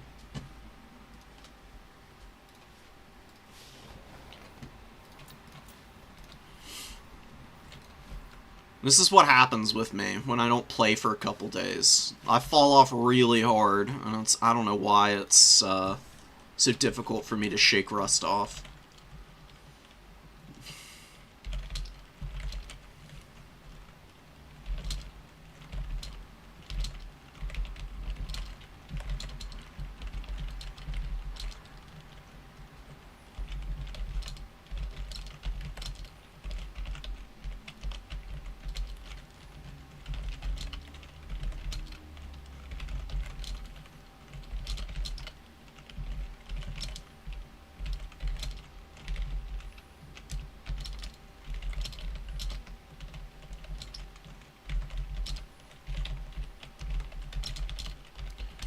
Also noticed that the eye was actually hitting flying units pretty well, which is insane to me. I would not have thought it'd be so accurate shooting at flyers. I'm gonna have to go... I need to save that replay. Because I need to go back and study it some. Scientific purposes.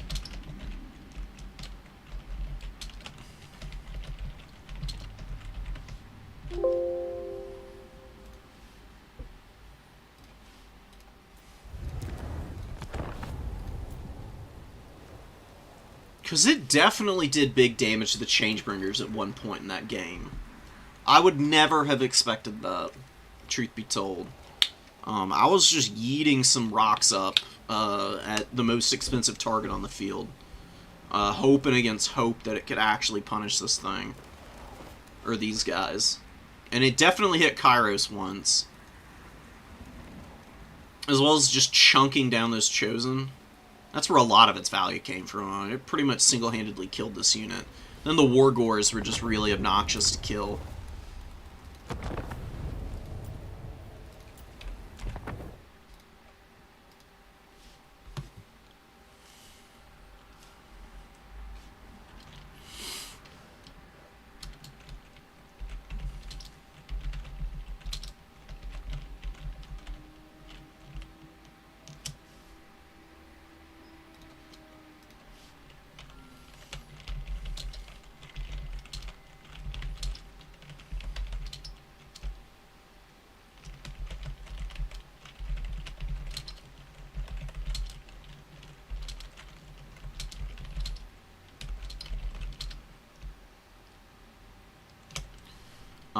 The build was solid. I mean, there's really nothing wrong with your build as. It's got all the tools that you're really looking for. The Chosen are, I mean, I would say that they're risky, but I mean, we've seen what halberds can do against the Beastmen. Like, you know, if you can just throw a bunch of halberds out on the field, it can be really tough for the Beastmen to win games. The Eye of Morsleeve, man, was just a hard counter to this unit. It's something, I mean, go watch my Beastmen breakdown if you want a little bit more information about this monster, but I think the build is fine, Asmid. Maybe just bring the Changebringers out first as your initial units. With the Shrieking Skyrays second, and then you can use Kairos and the Changebringers to, like, hard punish the Cockatrice and some of the other units in my build. Oh my god, dude. What the fuck was that? Did y'all see how much damage that just did? I did not clock that. That killed 40 models and took half their HP off. What is this unit, dude? This unit is silly. Maybe I should just bring this against the Skaven next time. You know what? I'm bringing the Eye of Morsleeve against Anticity again. I beat his Bretonia with this thing in my army. The amount of damage it does to infantry, it would be pretty safe, too. Because I can just keep it a bazillion miles back, away from the Warp Lightning Cannon. With the double Wargore underneath and Malagor to just cast spells. I don't know, man. It's just like nothing. It's like no way to go wrong with this thing, it seems. Is this unit overpowered? Because, it's like, what? Yeah, it's 2 minutes and 30 seconds into the battle and it's almost paid for itself. And it's got more than half of its ammunition left. It's chunking these guys down. Again, I said it in my my breakdown video that the Eye of Morsleeve attracts risky dives from people. And Ungor's Spearhead are actually pretty nasty in combat. Like, their melee attack is not that great, but they got a good bonus versus large. You can see how quickly they can just absolutely obliterate a demon unit like this, and the Eye of Morsleeve is killing a couple of those models as well. God damn, man. Like, losing Malagor was the biggest issue I had in this game. Got the Chosen chilling here. What did this boulder end up doing? Killing a bunch of blues, some Zangors, and Chosen. Beautiful. 1600 value. The Exalted Hero got its ass kicked. Probably because of the Wargors. Wargors are just nasty, man. They're like a wildly underrated unit. Spawn dying. But, you know, this is kind of what Spawn are good at. Just like rushing up and supporting some characters or infantry. Them dying is really not that big of a deal, and they still got like 500 value being triple teamed. Not a lot of units can do that, you know. Most would just fold up under all that pressure, but being unbreakable, as they are, is really helping me out here. And this is what I'm talking about with the blobbing as. You're fighting foot characters with a bunch of infantry that really don't have the damage output to do this. So just disengaging from these foot characters means that my archers don't have like clean shooting lines here. Also means they don't get rear charged and they can support these blues a little bit more. And maybe, you know, like the Chosen could like slow push down the Eye of More Sleep here, which wouldn't be terrible.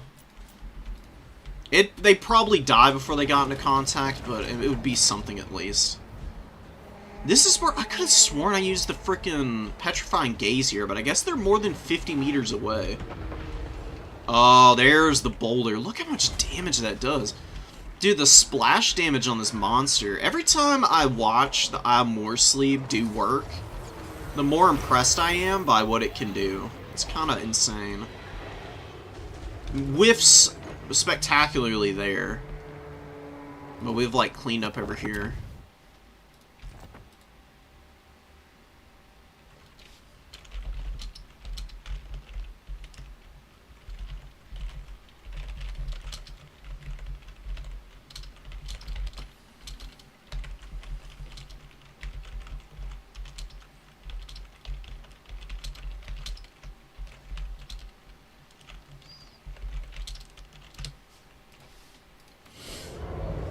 Yeah, I think just poking the Eye of More Sleep down would have helped a lot. Cairo says blue fire.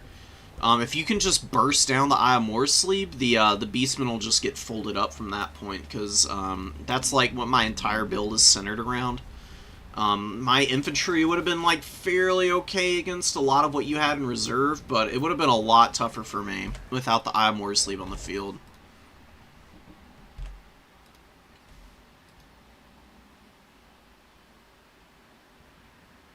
Welcome, welcome, guys.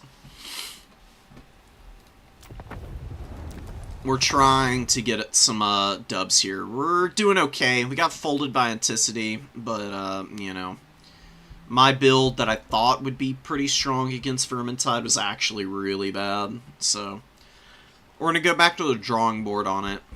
We'll be okay if we bring more conventional infantry next time. I'm fairly convinced. Oh, damn, we're in round 4 already? What the fuck? Okay, that's crazy, dude. I don't think we've got any chance of top 4. No, Silvos. Dang. Alright, Silvos. I need you guys to get me some wins. Super unfortunate. Let's see what we can do against Hoot, though. Hoot is going up against me with Warriors of Chaos. The freaking boulders, dude. Yeah, they're crazy.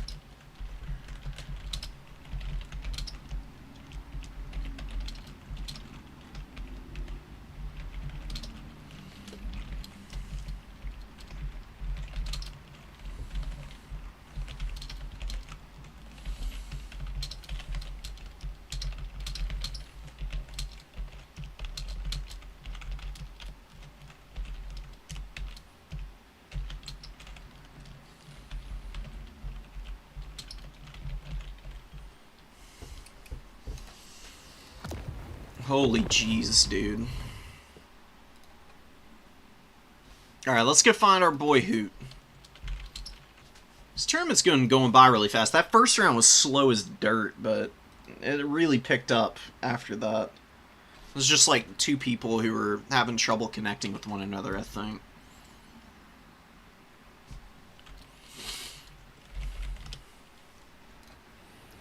Let's make our lobby. Let's invite our friend. I can't tell you how many times Hoot and I have played in the 4th round now.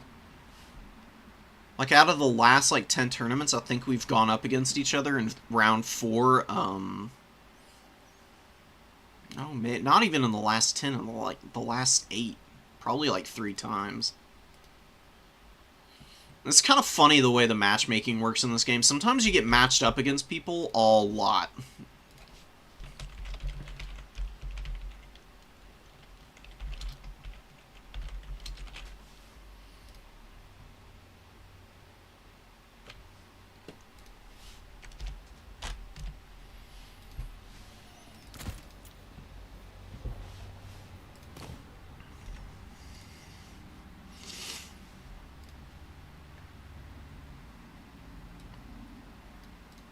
So we got Glade of the Everqueen. I do not want to play on Glade of the Everqueen. Rift. Rift or Edge of the Darkwood? Pretty please. Do we get first ban? No, dude, we haven't gotten a single first ban. Every single time we've been bottom of the bracket. We get to pick the map at least. That's nice. Sometimes I just want to ban something. Go get into my my build phase.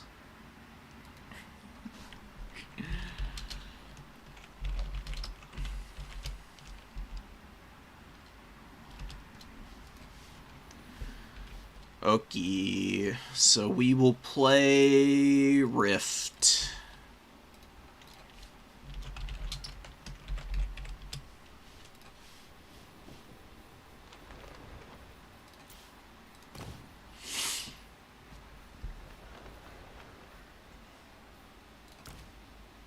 Alright, Warriors of Chaos can be pretty nasty, but I think we'll be alright.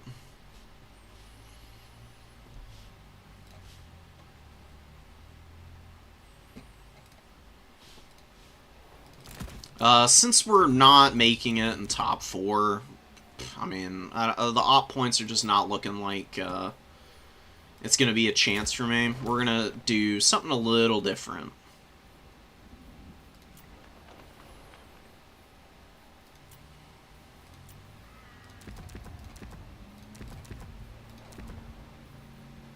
Oh, I will bring that. That's actually pretty strong. But I want to cheer it. Nah, it doesn't need to be on that. And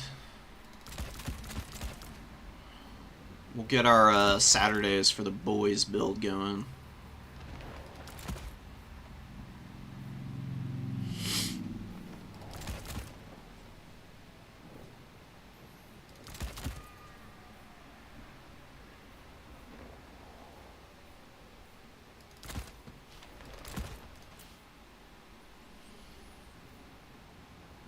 $1,100 gold left. What am I lacking in this opener? A little bit of that. Although maybe we don't. Maybe we just need this guy up in our start. It's gonna be so much nicer for me if he's in the starting army. Otherwise, it's gonna be a massive pain.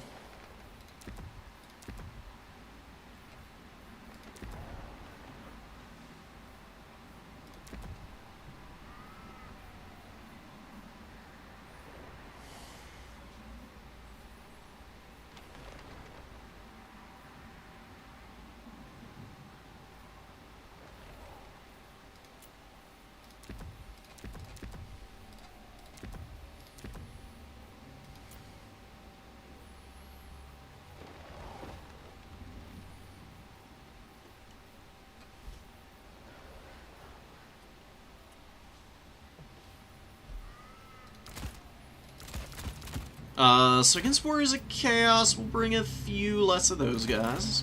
Bring a couple more of those guys for sure. Bring one.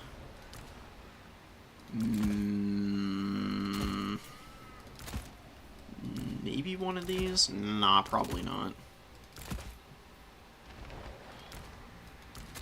Keep those guys off. Bring some of these.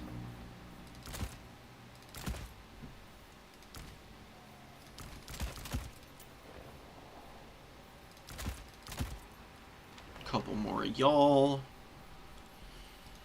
We'll play around with this unit. This is a unit I don't use a whole lot, but I would like to see how they can perform. So we'll try it. This, and then we've got 1,200 left.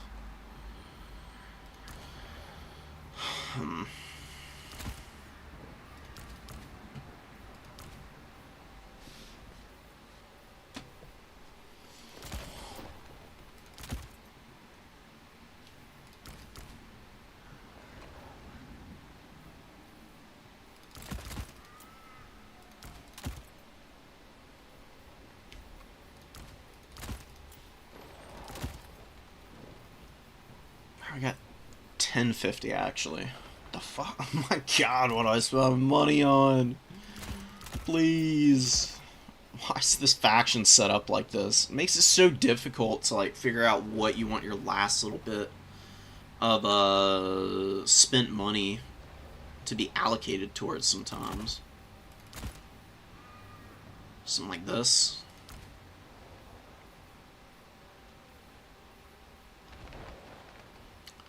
Do we need this unit? No. No, definitely not. There's nothing to fight with that. Actually, I know what I'm doing.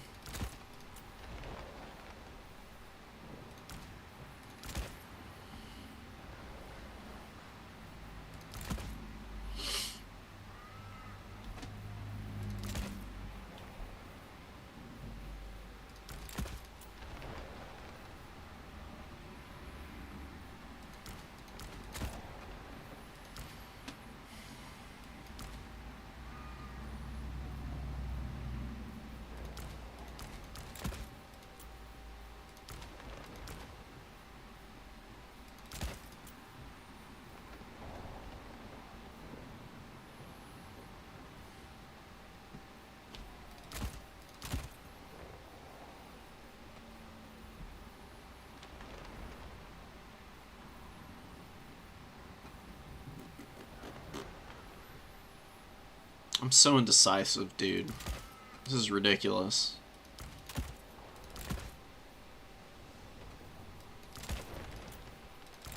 Yeah, one of those. Yeah, we will get one of these. Okay, okay. Oh my god, finally.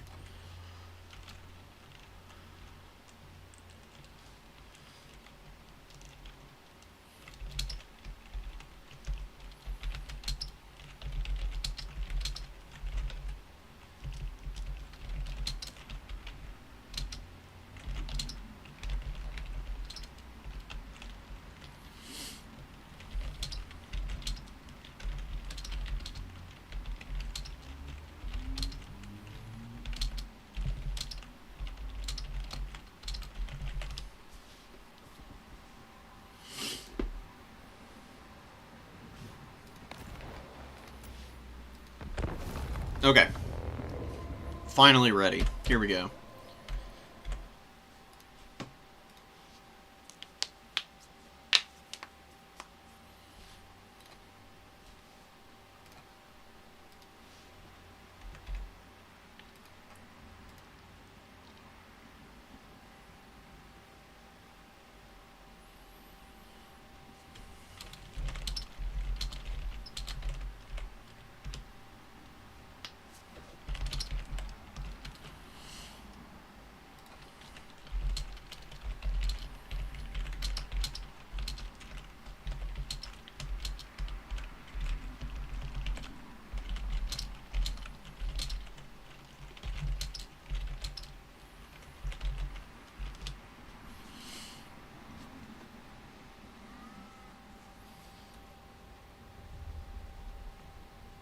Never underestimate the power of the farmers and craftsmen that populate our lands.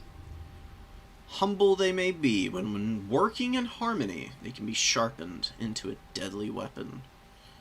Hell yeah. Can we get some, can we get this guy as a character?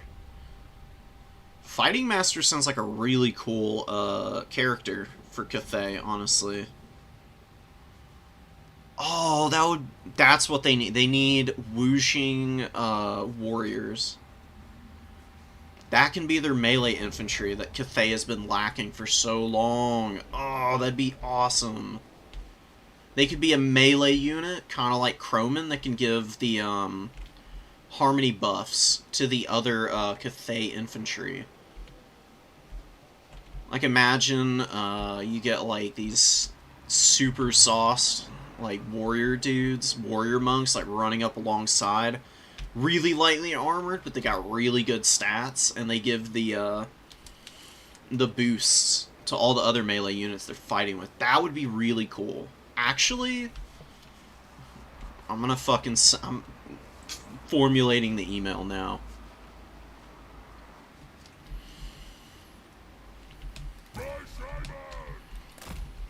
Tie our boy in the tree, and make sure... There we go. Don't want to leave y'all in the dark. Y'all are going to want to watch this game. So we brought Torox. I love Torox. I think he's actually really good.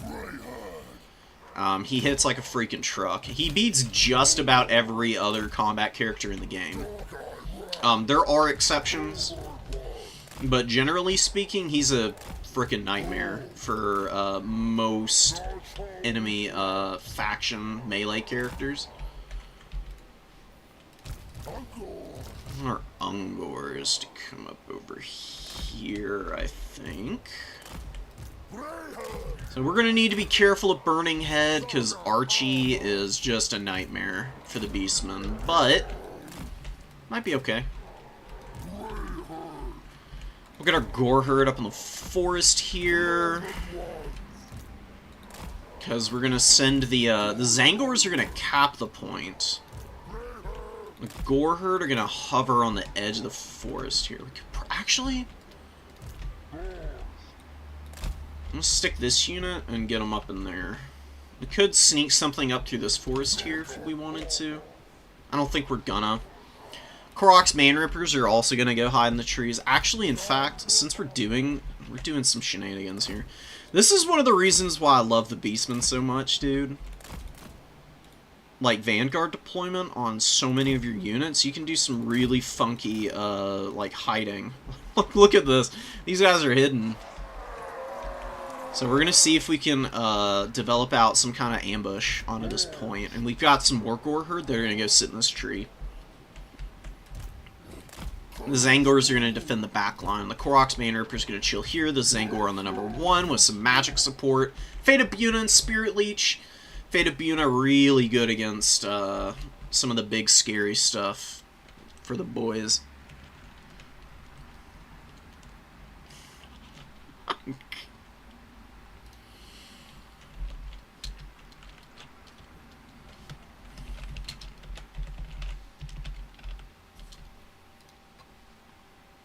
We're just trash talking a little bit with our opponent here.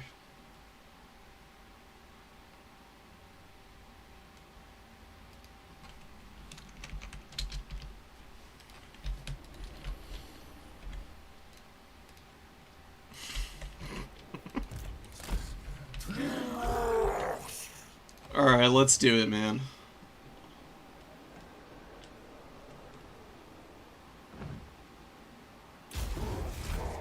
Ah, we got the dreaded Azazel pick. Okay, I mean, Azazel can fight Torox. It's not great for him, though. We do have the Soul of Damnation. I was kind of expecting that. Check it out. Shrek it out, fellas. We're gonna get some. We're gonna get a nice volley off here against these Hellstriders. Yeah, that's it. Oh, you love to see it, dude. Beastmen, very good. Very good at hammering units like that. What do we want here? I don't really need to do a whole lot right now. We're taking the number 2. We're gonna get the number 1 here. Just want Torox to hang out. See if we can get our caster away here. Ah, Zazel's coming in. That's really cheesy. It's really smart. Old boy, what's his face, Azazel, you know, has really good leadership discouraging effects, so that's gonna hurt. See if we can get a Spirit Leech off to try and punish a little bit. We'll spread out a little bit. These guys are gonna sit up in the trees here. We're gonna go here, get up on this point. If he wants to shoot at Torox all game, so be it. That's not the worst thing in the world. We'll actually get out the Butchers of Kalkengard now. And we'll reform for a minute. We got Forsaken coming out on the other side of the field. Not that scary, honestly. Let's go pummel him. See if we can run him over with the character too. We're actually going to bring a Razorgore Herd up. Razorgore Herd are pretty good at hammering Forsaken. And Korok's Manrippers are just absolutely pounding the living hell out of the Forsaken there. Korok's Manrippers are an anti-large unit, but their stats are crazy. Like 47, 42. Makes them pretty effective against most of the units in the game. So they can do some pretty serious damage. Let's see what we can do to poke away here. We did lose one of our poor little Ungor Raiders. I think I'm gonna bring up another one. Oh, no. Bringing up the big boys here. Oh. I was a little slow on this one. Charge in here. Just get the damage off. Let's pull back. Koroks are gonna hide in the trees. We got our boys here. We can pull back some. Torox will be okay. We'll just pop the brass body on him. And send our infantry forward. And we're gonna Spirit Leech Icky boy here. And we did kill this Forsaken. I mean, Razorgore Herd just hits so hard on the charge, man. Let's take some ground. And what do I need? I don't really think I need anything. I just need to get Torox out of here. He's doing alright, though. I mean, he's been holding in pretty nice. He's got some okay value. We're just Spirit Leeching Azazel until he dies, basically. And we've got the Butchers of Kalkengard hanging out in here. We'll move a Spear in there as well to assist. Let's go put pressure on the artillery piece now. So the Marauders are going to get tired out, and the Zangors are just going to wait here and then get a clean engage when the time comes. And we can just hang out in here. Beastmen love their trees, dude. We love them. Can't touch us in here. Oh, these are just hounds. Razorgore Herd can actually flatten hounds. The weapon strength differential is just brutal, dude. Razorgore Herd are crazy. There's some units that they just absolutely dunk on. There are definitely some really solid counters to them. But they can be formidable in the right circumstances. Koroks have already gotten their value back. Holy crap. Yeah, there's some trolls. They're going to hang in there. That's fine. Not that worried about it.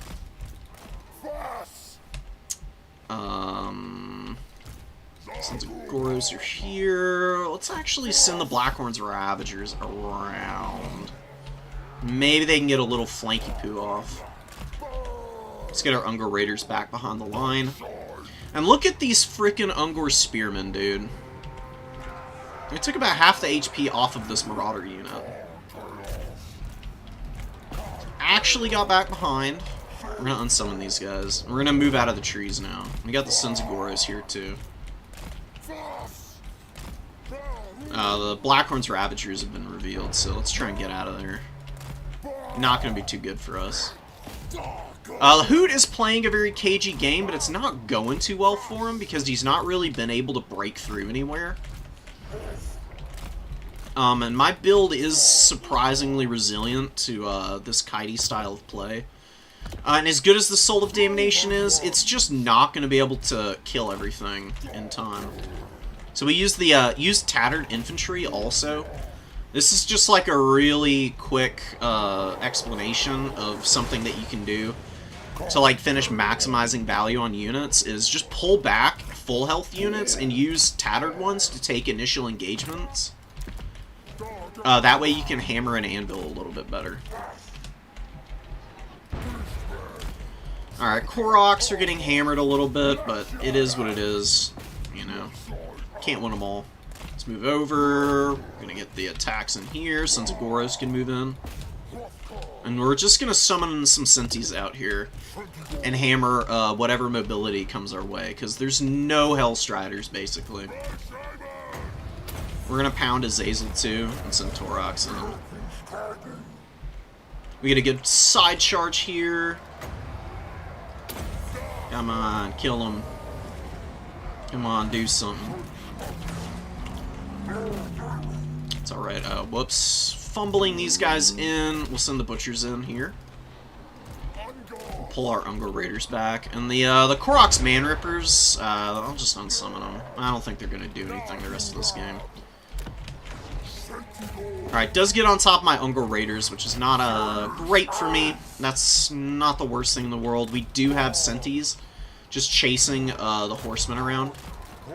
Now we run away, since the Hellstriders are coming in.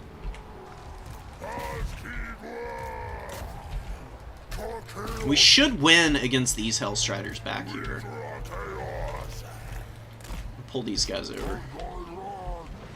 What you want to do is try and pull enemy units into your crappy spears. Because these Hellstriders are going to get folded up by those Unger Spearherd, actually.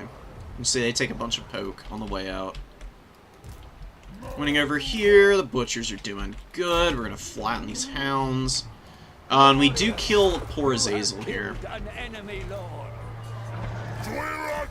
We haven't really even needed to do anything too fancy.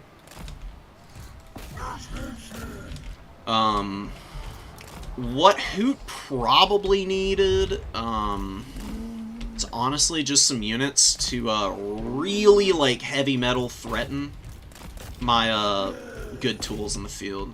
Just gonna charge in here. We're gonna get some volleys off. The Unger Raiders, that's fine if they just fix here and end up going down. They're only 425 gold, you know? If you can force your opponent to, like, charge them down and surround units like this, honestly, it's just as good as if they were shooting the entire time.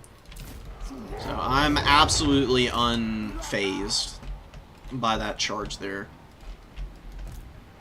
We got some units up top here. We got these guys, so they're revealed, I think. The Hellstriders are just kind of wandering in, because I think Hoot gave them an order coming out to, like, move up here. Or maybe just to attack the Centaurs, and then they kind of wander in and take some poke. Blackhorn's Ravagers are hanging in also, doing their thing. They're not too fussed about it all. I'm going to send these spears up. Let's go flatten those hounds again. I mean, we got so many supplies. We don't need to do a whole lot here.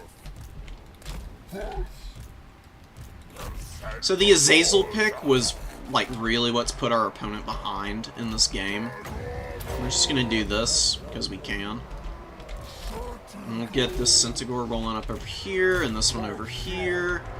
Torox is gonna hang out and do a little fighting.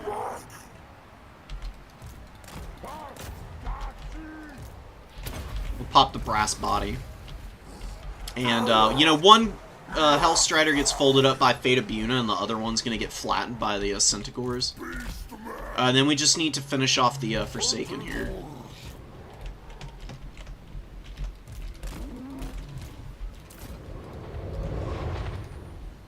Really, it's just juggling our units that we got out on the field.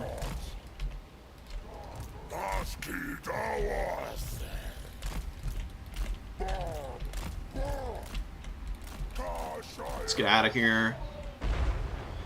See, the issue is that the Soul of Damnation has been shooting Taurox for like half the game now. It's only gotten 2200 value. Like, that's really not that big of a deal. The Soul of Damnation gets a lot scarier when it's firing at, like, truly high-value stuff all game. And it just didn't have a lot of good targets.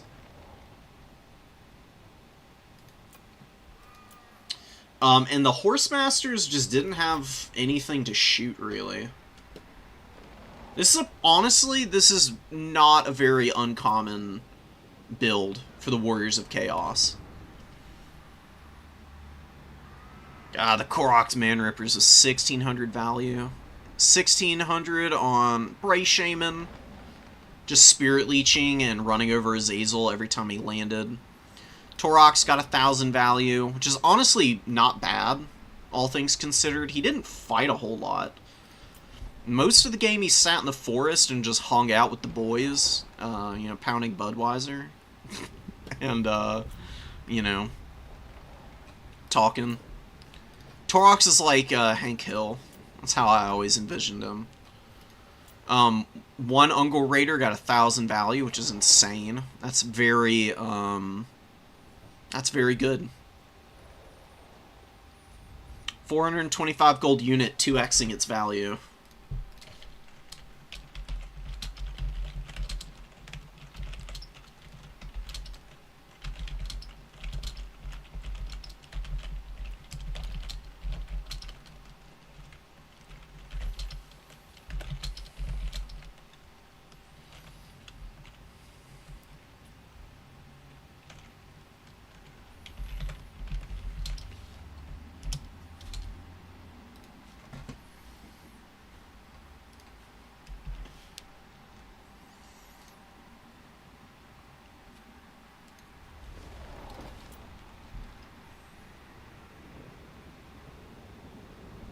Some of the Centaurs didn't do that great, but, like, generally speaking, our infantry, and then these Razorgore herd, I got some pretty clean engages with them, and that's really all you need to do.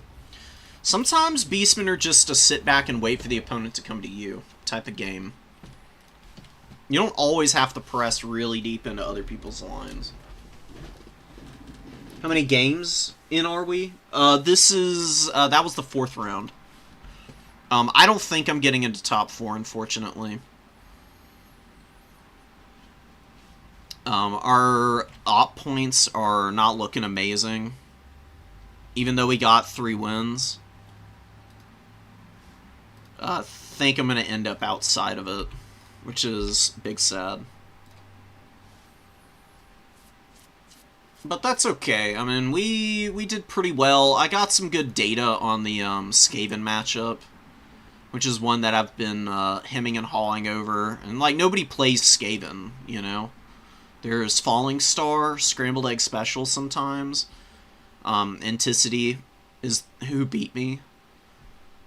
Just brought a Vermintide build, which is the kind of build that I've been trying to figure out how to beat. Just haven't had any real practice against. We brought some bad units. Kazarak, not that good. Against the Vermintide builds, apparently. I was also a little reckless with them. I think I've figured that one out for the future, though. Maybe if we get lucky, we'll get into the top 4 and we can get a rematch. Because I'd really love to go back up against them. Oh. Sag. The Anticity is getting into the top 4. Rusto and Scrambled going to be up in there. If Az wins, do we get in, though? No, we're still one shy. Oh, that's so unfortunate. All of the people that we played, though, did get wins, so, you know, our opponents got us really close to getting top 4. That's just tragic, dude. Oh, I can't even tell you how many times I've ended up with 3 wins and I'm right outside of top 4. You just can't afford to drop your first or second game. You have to win the first 2 rounds in Swiss formats, pretty much. It's very rare that you get in top 4 if you lose either or. Especially in the first round. If you lose in the first round, you're almost always going to end up dropping outside of the top. Do you just go wide as well? Yeah, that's kind of what I was thinking. So, like, what I brought against Anticity was Kazrak, Darkmail, and the Razorgore Chariot. I brought double Razorgore. The Razorgores were okay, but they got trapped in some Storm Vermin, and then they died, and that sucked. I was not on top of it that game. And I didn't have anything to kill the Storm Vermin in my build. I had some Zangors, and what was my last couple units? I had double Razorgore, I think. Oh, I didn't have any Ungor Raiders. That's right. I think this is what it was. Oh, no, it was my caster. That's right. I had a Bray Shaman with... the fuck magic did I bring?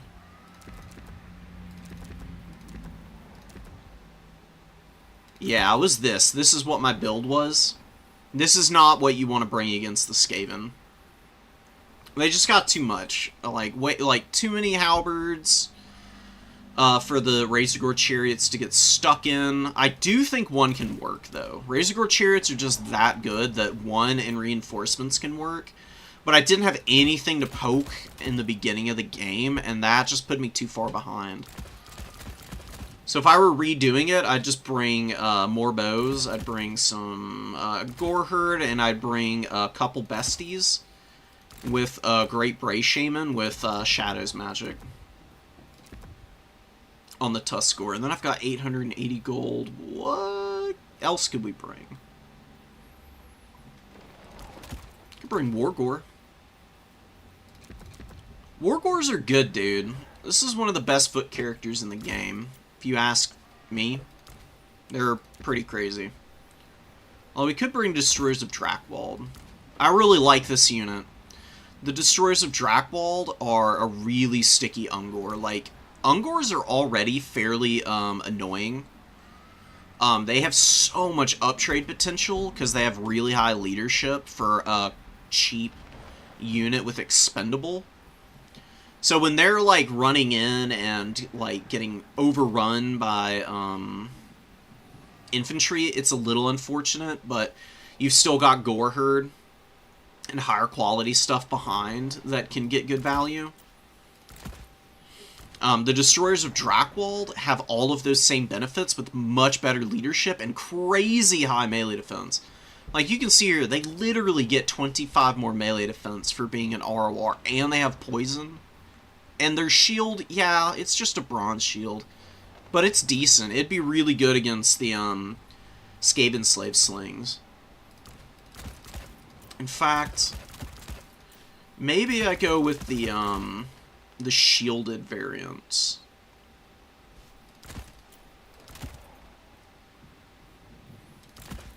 And then I bring one more Ungor Raider. Because Ungor Raiders poking at the Storm Vermin is going to force an engage from the Skaven early. And if they try to counter that, they're going to bring Doomflayers, or they're going to bring out, whatchamacallits, Rat Ogres. So Razorgore Herd and then your Centaurs getting up to the front line are going to do a bunch of damage. Razorgore Chariots can do massive damage given the right opportunities. I think bringing them in the opener is way too much commitment. Because, you know, they can just get stuck in bodies sometimes, which can really, you know, run you down. Not very fun. But bringing them out in the second wave, definitely a good call. And I think having a bunch of Zangors ain't a bad idea. So maybe we do something like this. Doot. One Bestigor just to clean up any Storm Vermin trying to get through the front line.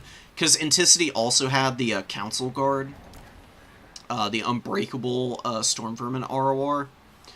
So you can use Melkoths and Enfeebling Foe and the Bestigor Herd to like really slam those guys down slowly but surely. I think 1 Harpy is fine. 1 Minotaur with great weapons. I don't think you need any Centaurs of Zinch here. I think a Korngor is pretty solid. Countering halberds with halberds works, and then also these guys are just really obnoxious. They can do really big damage to Rat Ogres and Doomflayers. And I think 3 Centaurs is enough. Maybe a Warhound isn't a bad idea. With a couple Gore Herd to back it all up. I'll just give these fuckers chevrons. Hounds are such a crappy unit on the leadership front, they often run away before they can really get any damage done. In fact, maybe I'll just get another Harpy. Being able to dive bomb Skaven stuff is not bad for us at all. And we'll just go in and deal with everything as it comes out. Because Anticity didn't bring any weapon teams also, which is what I was gearing up for with that other build by bringing in all those Razorgore chariots and stuff. I was thinking that there might just be a bunch of Jezzails, and Razorgore chariots absolutely obliterate Jezzails. That was kind of what I was hoping for, but I just got hard countered on the build and had nothing to work with. Pesties are okay. Against Storm Vermin, I actually don't think they'd be very good. Because if you come over here... Where the hell are they? Yeah, like Storm Vermin have really good melee defense. And they get an extra amount from strength in numbers. So they've really got 42 melee defense. It's going to be pretty hard to get through. The reason I think the Bestigor Herd are going to work so well... That's my old build, thank you. The reason the Bestigor Herd are going to work so well is because they've got 40 melee attack with Primal Fury, and their charge bonus is crazy at 36. Better weapon strength. Better leadership is also pretty nice. And a lot more armor. So the armor is going to save them from getting hit by all the Skaven Slave Slings. Oh, I didn't save that build, did I? No, I didn't save the game against Anticity. I'm a fool. Oh, I'd love to be able to go back and show y'all. That's okay. Just go back in the stream and check it out. It's there. Bestigor Herd are just better than Pestigors. Pestigors are just kind of mid now. They're good for Nurgle, because they get heals really nicely, but for Beastmen, they're pretty situational. I don't think they're all that good, honestly. They need spell support, and are really only good against much slower factions. Like, Skaven are fairly quick. I got, like, pretty good movement speed across the board. So they can, like, hound down the Pesties. Pesties are much better against something like a Chaos Warrior of Khorne, where what you do is you run the Pestigor up, you get a charge off, where the charge bonus of the Pestigors can do a whole bunch of damage. Because they got 28 charge bonus. They pile in real nicely. They'll hammer a Chaos Warrior on the charge, and then you fix them with like a Ungor Spear or something. You pull the Pestigor back, then you pull the Ungor Spear back, and you try to get the Chaos Warriors spread out a little bit and go back in for another cycle charge. That's what Pestigors do. They're like a shock damage unit, more than they are like a sustained grind tool, because their melee defense has gotten a bunch of nerfs over time. And they're not nearly as tanky as they once were, man. Pestigors were wildly undercosted and overtuned at one point. I think a lot of people remember that. It made Nurgle impossible to deal with. Because Tears of Nurgle also is just a disgusting, like, slow. And it just meant, like, nothing could engage them and disengage from them cleanly, which is part of the problem with Slaanesh as a faction. So you can imagine just, like, map-wide slows, basically. And it's a chain hex, too. So it would hit everything within a pretty big radius. I mean, 35 meters is a deceptively long distance. And the fact that it, like, follows along, like, lines of contact made it really crazy. So, they're a lot more reasonable now. They'll get you their value back, and they're pretty good against heavy cavalry factions. But I think they've really just lost out a lot of the, like, shine that they had previously to Khorngors.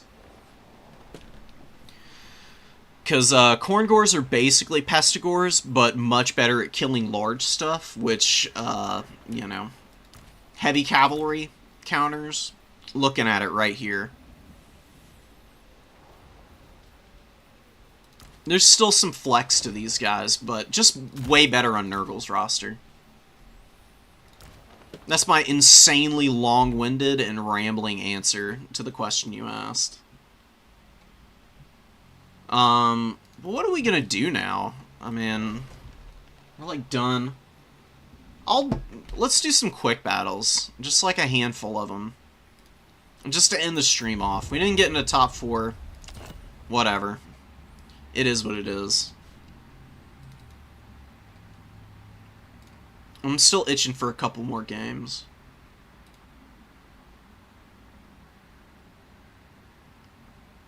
I need a little practice, because it's been a couple since I got in. Oh, come on.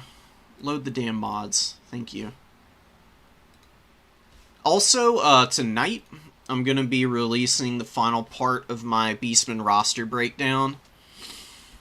And you definitely want to check it out, because if you are sick of losing to the Beastmen, you'll learn a lot. If you want to learn the Beastmen, you'll learn a lot.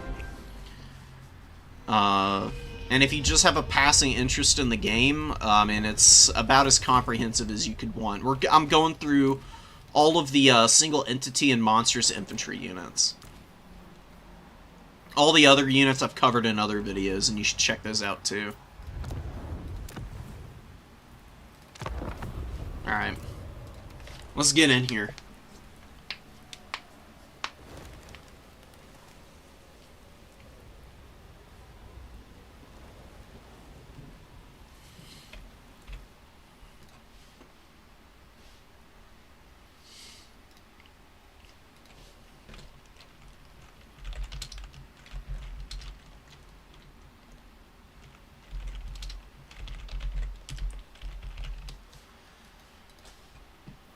Infuriate. Let's play some Kislev. I'm still trying to learn Kislev, I swear. And they got changed now, so they're... Never mind. We were going to play, but... We're going to play Kislev when we get in here, hopefully. Because I'm still trying to figure these guys out. And they got all the fire at will changes. Line of sight issues have gotten resolved. So I think they're more usable now. Which is very appreciated. Ooh, okay. Bretonia. Fair Bretonia coming in here.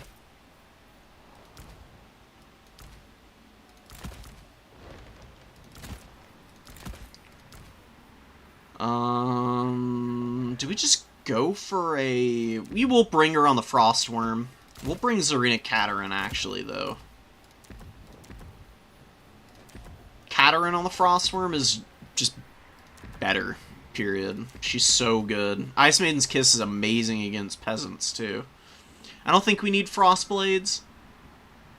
Actually, Frostblades we do need, because we'll need it against Green Knight. If Green Knight comes out, he's going to be a nightmare otherwise.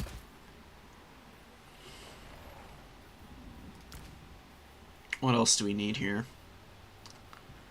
We could go for Bow Cavalry.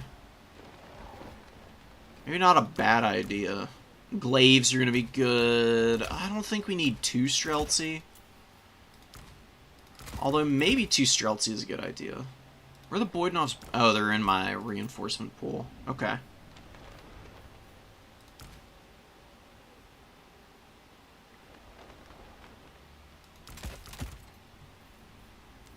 That's a little awkward on the spend, truth be told.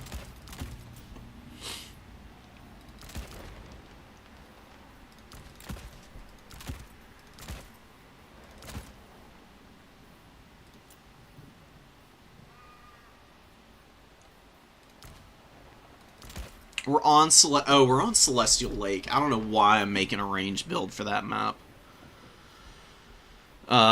Okay, so Kislevied Warriors, some Armored Kossars here are going to be pretty strong. A couple Kossar Spears to hold our back point isn't a bad idea. We just need more, we need more stuff to, like, move up into the middle of that, objective.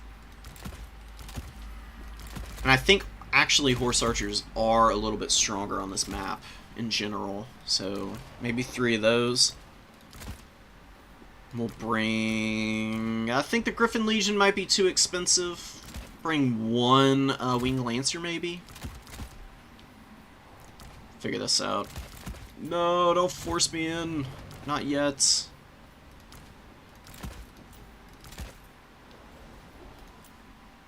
We'll actually do this and see how it plays out. I'll give all these guys a Chevron. A couple Winged Lancers. A couple Snow Leopards might not be bad. We got the Boydanov's Brawler, so we don't need any more of that. A couple Zargard. A couple more Halberds, maybe. Some Kossovite Dervishes and 1 Kossar, and we'll just go for it. If this were an open map, I would have brought Little Grom, but Little Grom ain't gonna have no sightlines, so... see if we can work around it.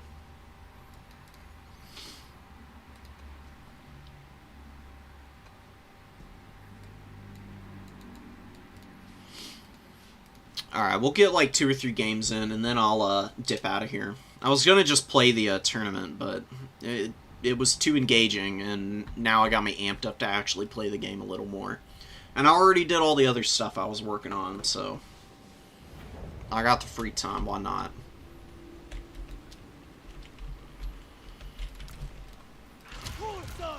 Ugh, I love Horse Archers, dude. I love Bow Cavalry. Like, really short aside, I think one of my favorite Total War games of all time has got to be, Medieval 2. And there's some really strong Horse Archers in that game. Really fun to use. Much more easy to use them in Total Warhammer 3. That's neither here nor there, and in some ways, I guess.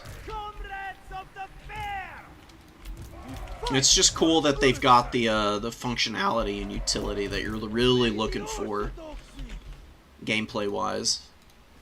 Okay. So let's just get up on this point. We'll get these guys over here. We'll keep the Griffin Legion back, and we'll have Zarina run forward too. Wow, a shit ton of Foot Squires. Holy. Alberic is here with Life Magic. No Green Knight in the opener. What do we need here? Boydanov's Brawlers wouldn't be bad. Although their sightlines might be a little too constricted. We have a victory point. We're going to push up here because we can out-skirmish the Mounted Yeoman Archers. They get absolutely folded by Kislevite Horse Archers. It's a really bad trade for them.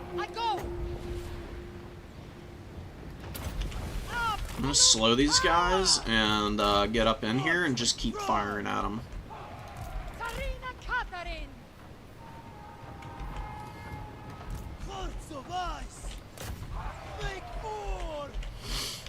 Alright, did kind of get away. Just pull back. Got Knights of the Realm coming up. Not super surprising. Maybe we get our own cavalry up, but I think Boydanov's Brawlers are going to be my answer here.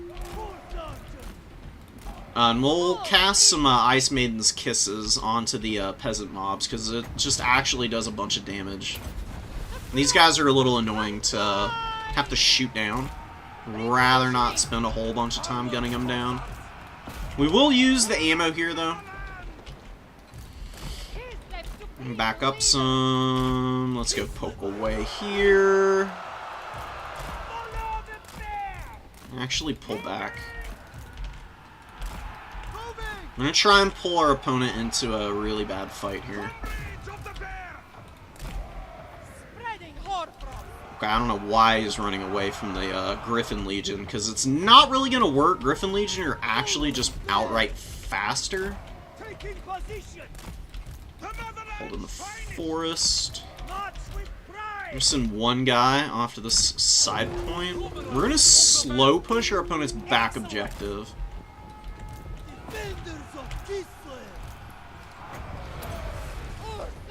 Let's get this going.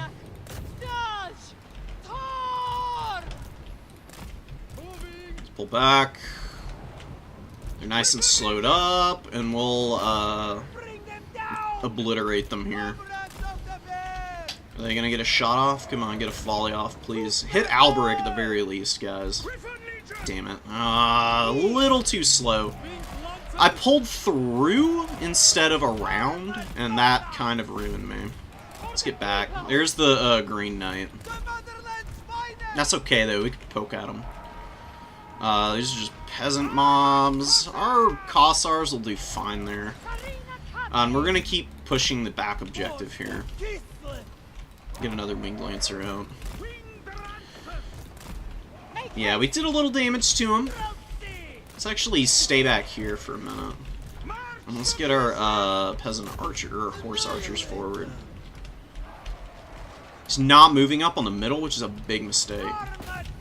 He really should be.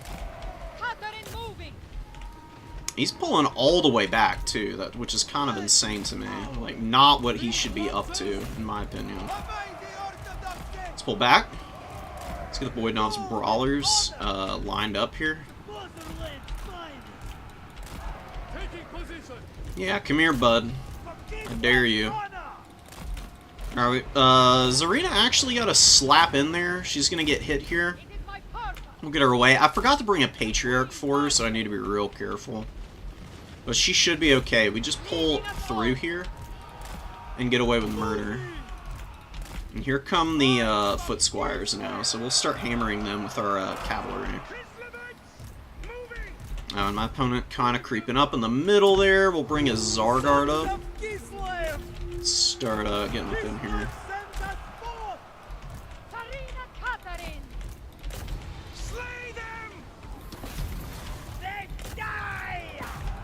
We'll stay here and just fight. Oh. This is a kill for us, if this works out the way I think it will. Nah, he pulls out. Slick, dude. Really nicely done. Let's get in there. It is my path.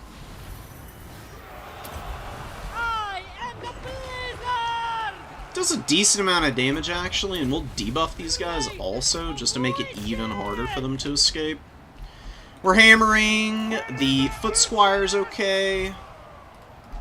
Doing damage to Alberic here. We can maybe send Zarina in also to go beat his ass up. Questing Knights are doing okay. We need to get our dudes out of here so they can go shoot at some other stuff. Alright, Alberic escapes. We'll just pull away. We'll get a side charge here. Armored Kossars are going to form up over here. I'm just going to keep going into the middle. We're like actually beating a lot of the foot squires right now. Got a little bit of a lead. Nothing too substantial. The questing knights are really wrecking me right now. They've been the real pain in the ass that I haven't had any answers for. But we can just move some infantry up. Maybe value trade well. Getting the surround off is going to be pretty nice. Alright, go get these guys. Just slow them all down. There's mounted yeomen moving around behind me, but I'm not that worried about it. Let's just break all the infantry here, and then we can maneuver away and go hold our back point. Here comes the unending swarm of cavalry, which is going to be a little tough to deal with, but I think I've got the goods for it. Winning the infantry fight over here is honestly a bigger deal. My opponent is not within the my opponent's not in position to just like win this game yet by breaking me. Just need to keep hounding units here. Just keep running, keep running. Holding our back point here. We'll bring out a Kosovo Dervish for the mounted Yeomen, and they're going to go down. We'll keep hammering here. These armored Kossars are going to be really tough for my opponent to kill. That was a nice little spellcast of whatever the hell that was, but I don't think he's going to be able to get through all my infantry. I've worn out most of his units. We'll keep him on hold fire. I really wish I hadn't have gotten the Boydanov's Brawlers killed. They probably should have just sat in the middle instead of going all the way out on some crazy flank. But, you know, such is the way of life sometimes. Can't win them all. Okay, all these Zargard need to like, form ranks here. And this healthy one is going to go to my back point here. Questing Knights incoming. We're going to pull back, and we're going to pepper those guys a little bit. Doing a lot of damage, man. Oh my goodness. Super annoying. Snow Leopards. Snow Leopards are going to be my answer to those guys. Because they'll actually do some pretty good damage. And then we just have our infantry hold on this point. Double Snow Leopard. We got our halberds up in that fight now. The Kosovite dervishes are just going to charge down peasants that try to come after me. Not too worried about it otherwise. Yeah, Alberic coming in. Lands in front of me. That's okay. I'm just going to wander away from him.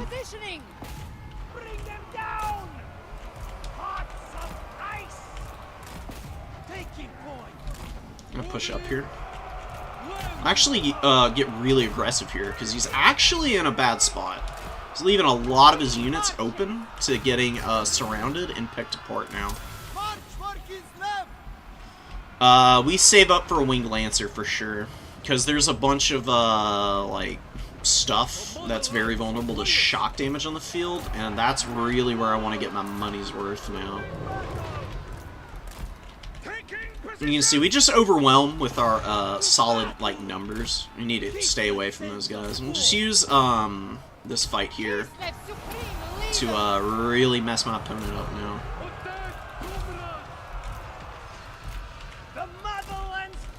This is why infantry are so freaking important for cavalry factions.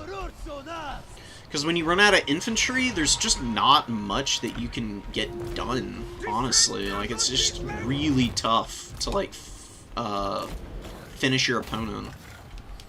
And look at Alberic back here. That's right, buddy. Get your ass kicked.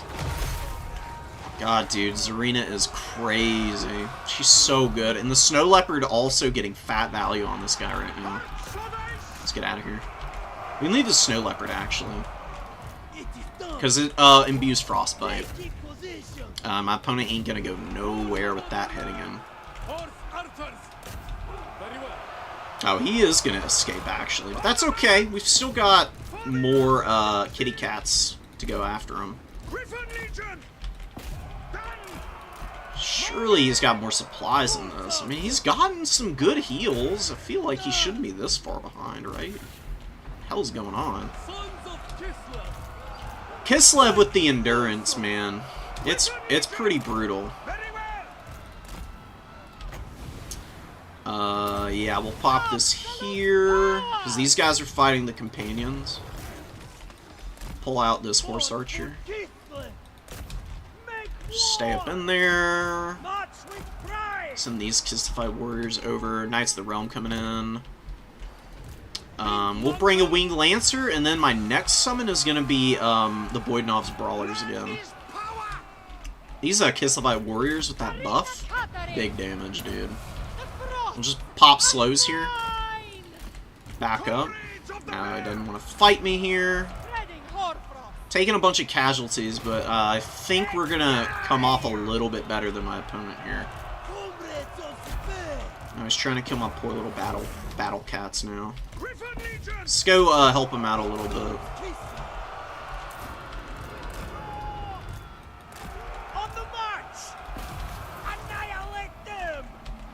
One of the battle cats is gonna go down, but we did get some slaps in on Alberic. An Alberic by Kitty Cat Karate Chop takes down poor Alberic.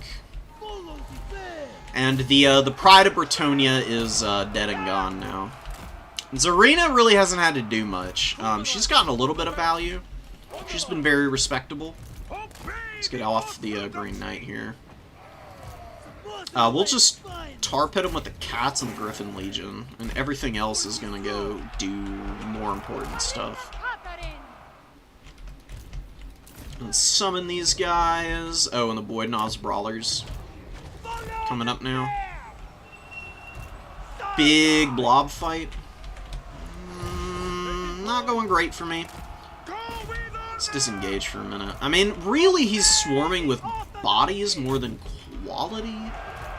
So I guess I shouldn't be too worried. Execute them! Comrades of the bear! And we do just have like 2 like full health infantry units back here on this point, so that ain't that bad. We're not going to kill the Green Knight anytime soon. We just need to keep him occupied. Okay, get the charge in here, please. Stop getting held up by this one dude. See if we can dodge the knight. Kinda did. It's fine. I mean, this guy's pretty freaking good with Bretonia, I'm not gonna lie. Like, he's been playing pretty well. Gislev is honestly just a better faction, though. This Iceman's Kiss is gonna be disgusting. That was juicy. Alright, so our back pressure is dead. I don't need to overcommit there anymore. So I'm just gonna pull back all of my mobility and my lord, and just leave the Kislevite Warriors to get whatever value they can here. It's not gonna be much, basically, on Death's Door now. What are these? Maverick Yeoman. Okay.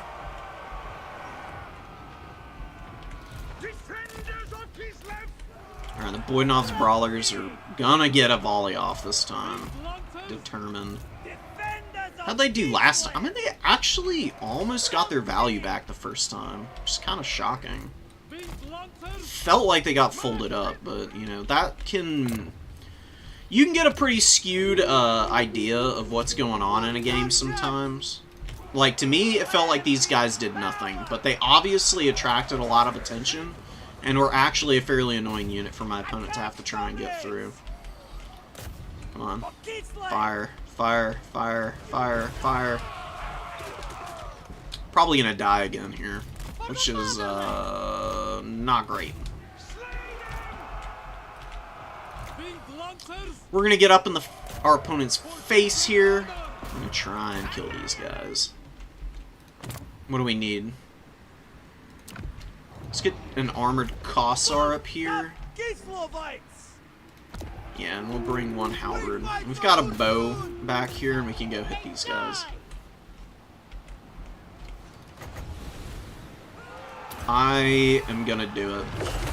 Not a perfect cast, but did get a lot of damage on the peasants. And they'll probably tear out, since they took so much damage and they're so wounded here. I knew it. Yeah, let's go. It was a good game. I'll save it, so I can take some notes later.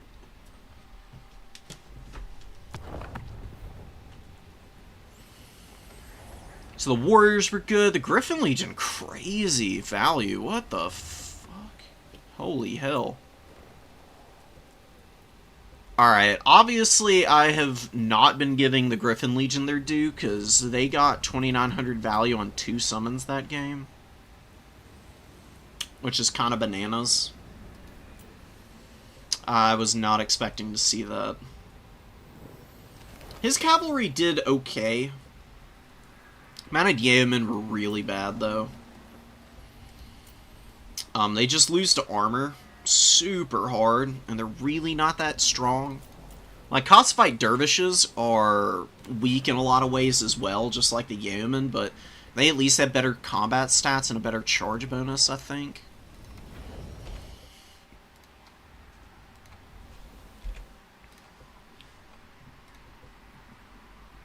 We're vibing.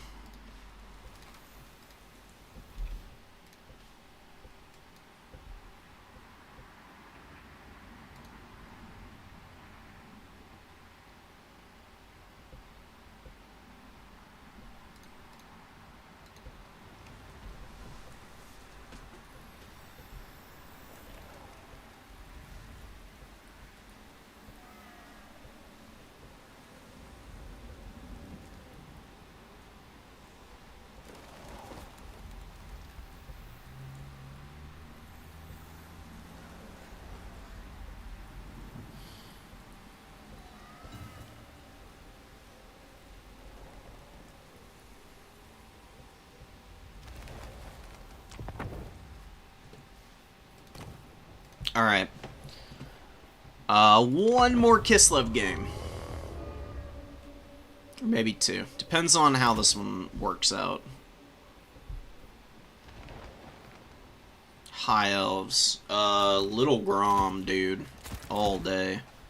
And we'll bring a Druzhina. Druzhina is kind of cracked, guys. You heard it here. This is a strong-ass character. Really, really devastating, actually. And Little Grom is going to be really nasty on this map. We're going to go 2 of them. And we're just going to blast the High Elves off the map, dude. We're going for just like a heavy metal Kislev build. I'm going to get some spears in here to defend our flanks. Couple horse archers. This guy's got restock, so he can just drop that all game. Just gonna do so much work for me. We'll do a Tempest Wizard on horse with Blizzard and Hawks of Miska. Because if there's a bunch of elite stuff, we need the AP. If it's a bunch of chaff, we can just use the Discourage and damage from Hawks. That should pretty much guarantee wins against the High Elf units. I liked the double Snow Leopard. I'm not gonna lie, it felt pretty good. And we don't have any halberds this game. I don't think I need Boydnob's Brawlers, so we'll swap them out and get some halberds instead. 735. One more armored Kossar wouldn't be a bad idea. And we just need to be careful. See what we can do.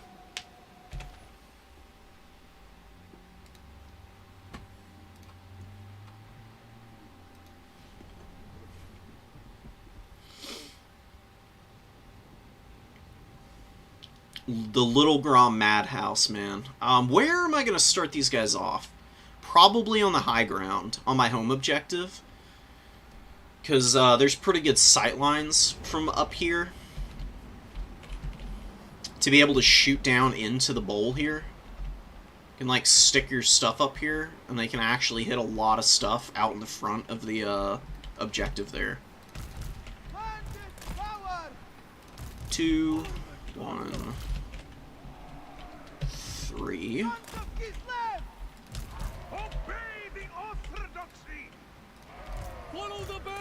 And what we're gonna do is 2 Kossars and 2 armored Kossars in the middle here. with these two Kossars going up to the high ground. We'll actually start with the little Groms here and then maneuver them to the high ground if we need to. Ready for battle. Maybe we do this, and we just have the one armored Kossar to hold this back point, and we just maneuver as we need. We don't need to over-complicate the start here. We just need to go get up on the points. These guys will definitely be Group 4, though. There's Imric with no heals yet, of course. Some Sisters of Avalor, Illyrian Reaver Archers. Alright, let's get this point, and then we'll go, we'll start poking at Imric. Imric's gonna be a little bit of a pain. I can't lie. Little Groms could struggle against him. But I think if we do double Snow Leopard, we should be able to handle him.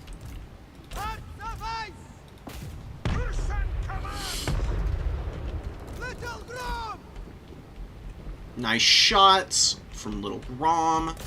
Hit him again. We have a victory point. Keep it from the foe. Obey the orthodoxy. This is gonna do so much freaking damage, dude. Oh yes, baby. You love to see it. We'll shoot at the these Silverins. The other one is gonna shoot at the Sisters. Let's move up. Opponent's not being very aggressive with Imric right now. So I think I get Griffin Legion out to help me hold the top high point here. Shouldn't be too tough. It's not like there's a stupendous, like, force up there. Spread them out a little bit. Shoot Imric, and we'll get our Snow Leopards up in a sec. Let's get these pistols firing.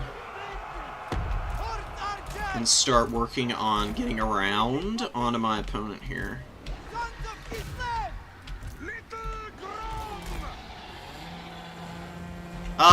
Pretty good breath attack. It's okay though. Just poke away. Come on in here, bud. I dare you.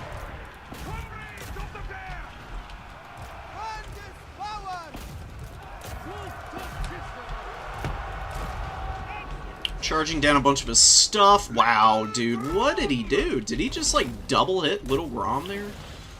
Owie. Holy crap. Alright, well, Little Grom took a little bit of damage, but Little Grom's still alive, which is the most important piece of the puzzle there. And we got a big win out here on this flank. We just absolutely folded up his, like, entire bulk of his important units. Just get our archers firing. We'll get some side charges in here. Charge these guys too, and we'll get back in there with Griffin Legion and lance them down. Alright, we lose one Little Grom. We're holding the other one pretty comfortably, though. And what do we want? Cossfight Dervish. I think we can kill Imric here. Imric's, like, fucked, honestly. He's gotten pounded, truth be told. He's not having a good time. Keep this stuff back here. We'll just keep poking away at him. If he wants to land again, we'll figure out a way to kill him. Because it shouldn't be that hard. Yeah, our horse archers ain't trading amazingly, but they're still hanging in here pretty reasonably well. Here comes the life mage. We're actually going to go hammer her. We can surround and kill her, I think. Send her poison. Let's shoot these rangers, and let's charge these rangers. We save up for another Lothern Seaguard, I think. Wow, we really actually did kill the life mage. Dude, the Griffin Legion are cracked as hell. Oh my god. Are you serious? What the hell is this unit? You're crazy. I'm gonna bring another one in. You think I'm not gonna? Craziness. I'd have to be a fool not to keep using them. This performance. My goodness. Yeah, whatever. We'll get off here. We'll just charge around. Oh, we need to You know, chase this guy off. Should be easy enough. Here comes more Griffin Legion. Here comes more poke for our big boy there. Let's go send the Snow Leopards in to poke him down. We'll just get up in combat here, I guess. Let's go hit them. Let's get these guys back. It's like super slow capping this point, which is not that big of a deal. We'll be able to bring forward an answer for that in a moment. Let's walk back down and go get this guy. Let's run away with our Jujina. Because big angry boy is on the way in. I don't really want to let my dude get slapped up. We actually chased the mage off, which is just gigantic. That is beyond huge in terms of a win for me. Good damage here. Where are the Snow Leopards need to come back for Little Grom? Because Buddy is about to dive it. Like, it's so obvious what he's doing. Like, you don't even need to guess, you know? Okay, he kind of whiffs the breath attack. One Little Grom's actually rallied back here. So we can maybe get some shots in here with it.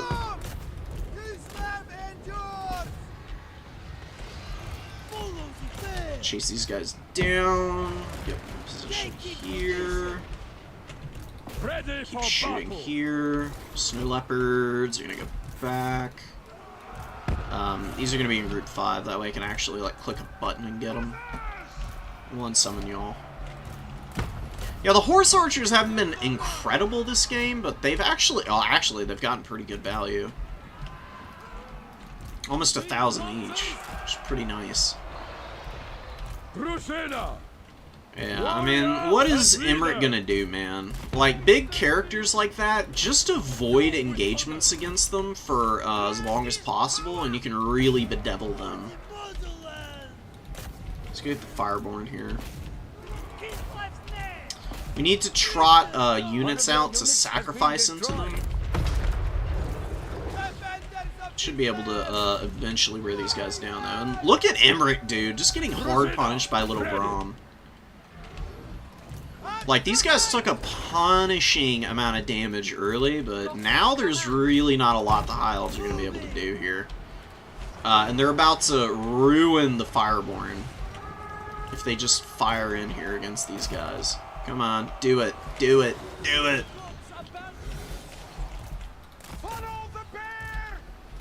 High Elves are balanced around healing, so if you kill models and deny them heals, then they're pretty screwed. So they're a very flimsy faction.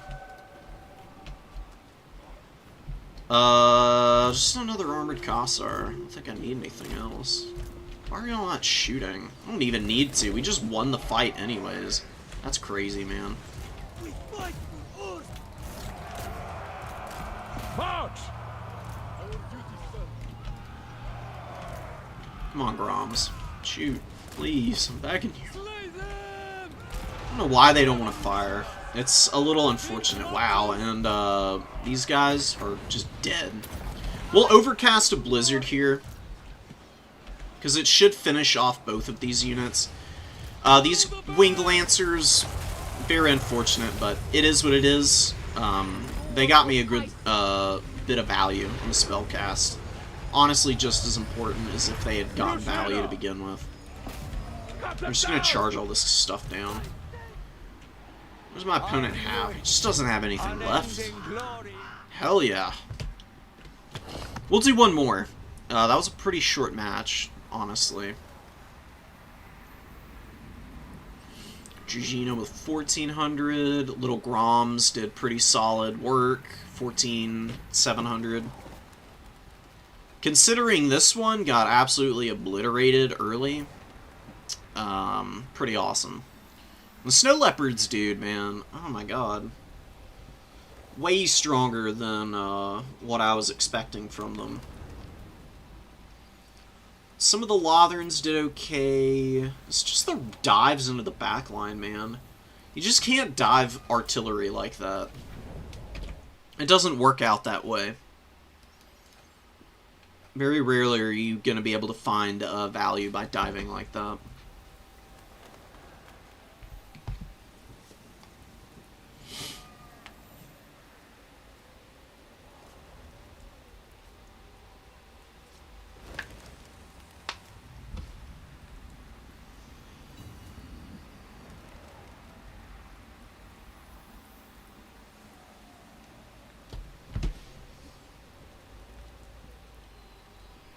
Alright, we found a match. That's good news.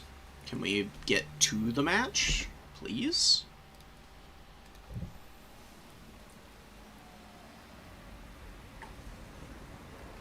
Alright.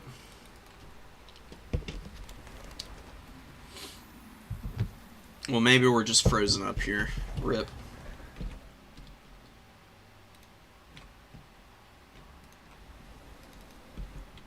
Big sad.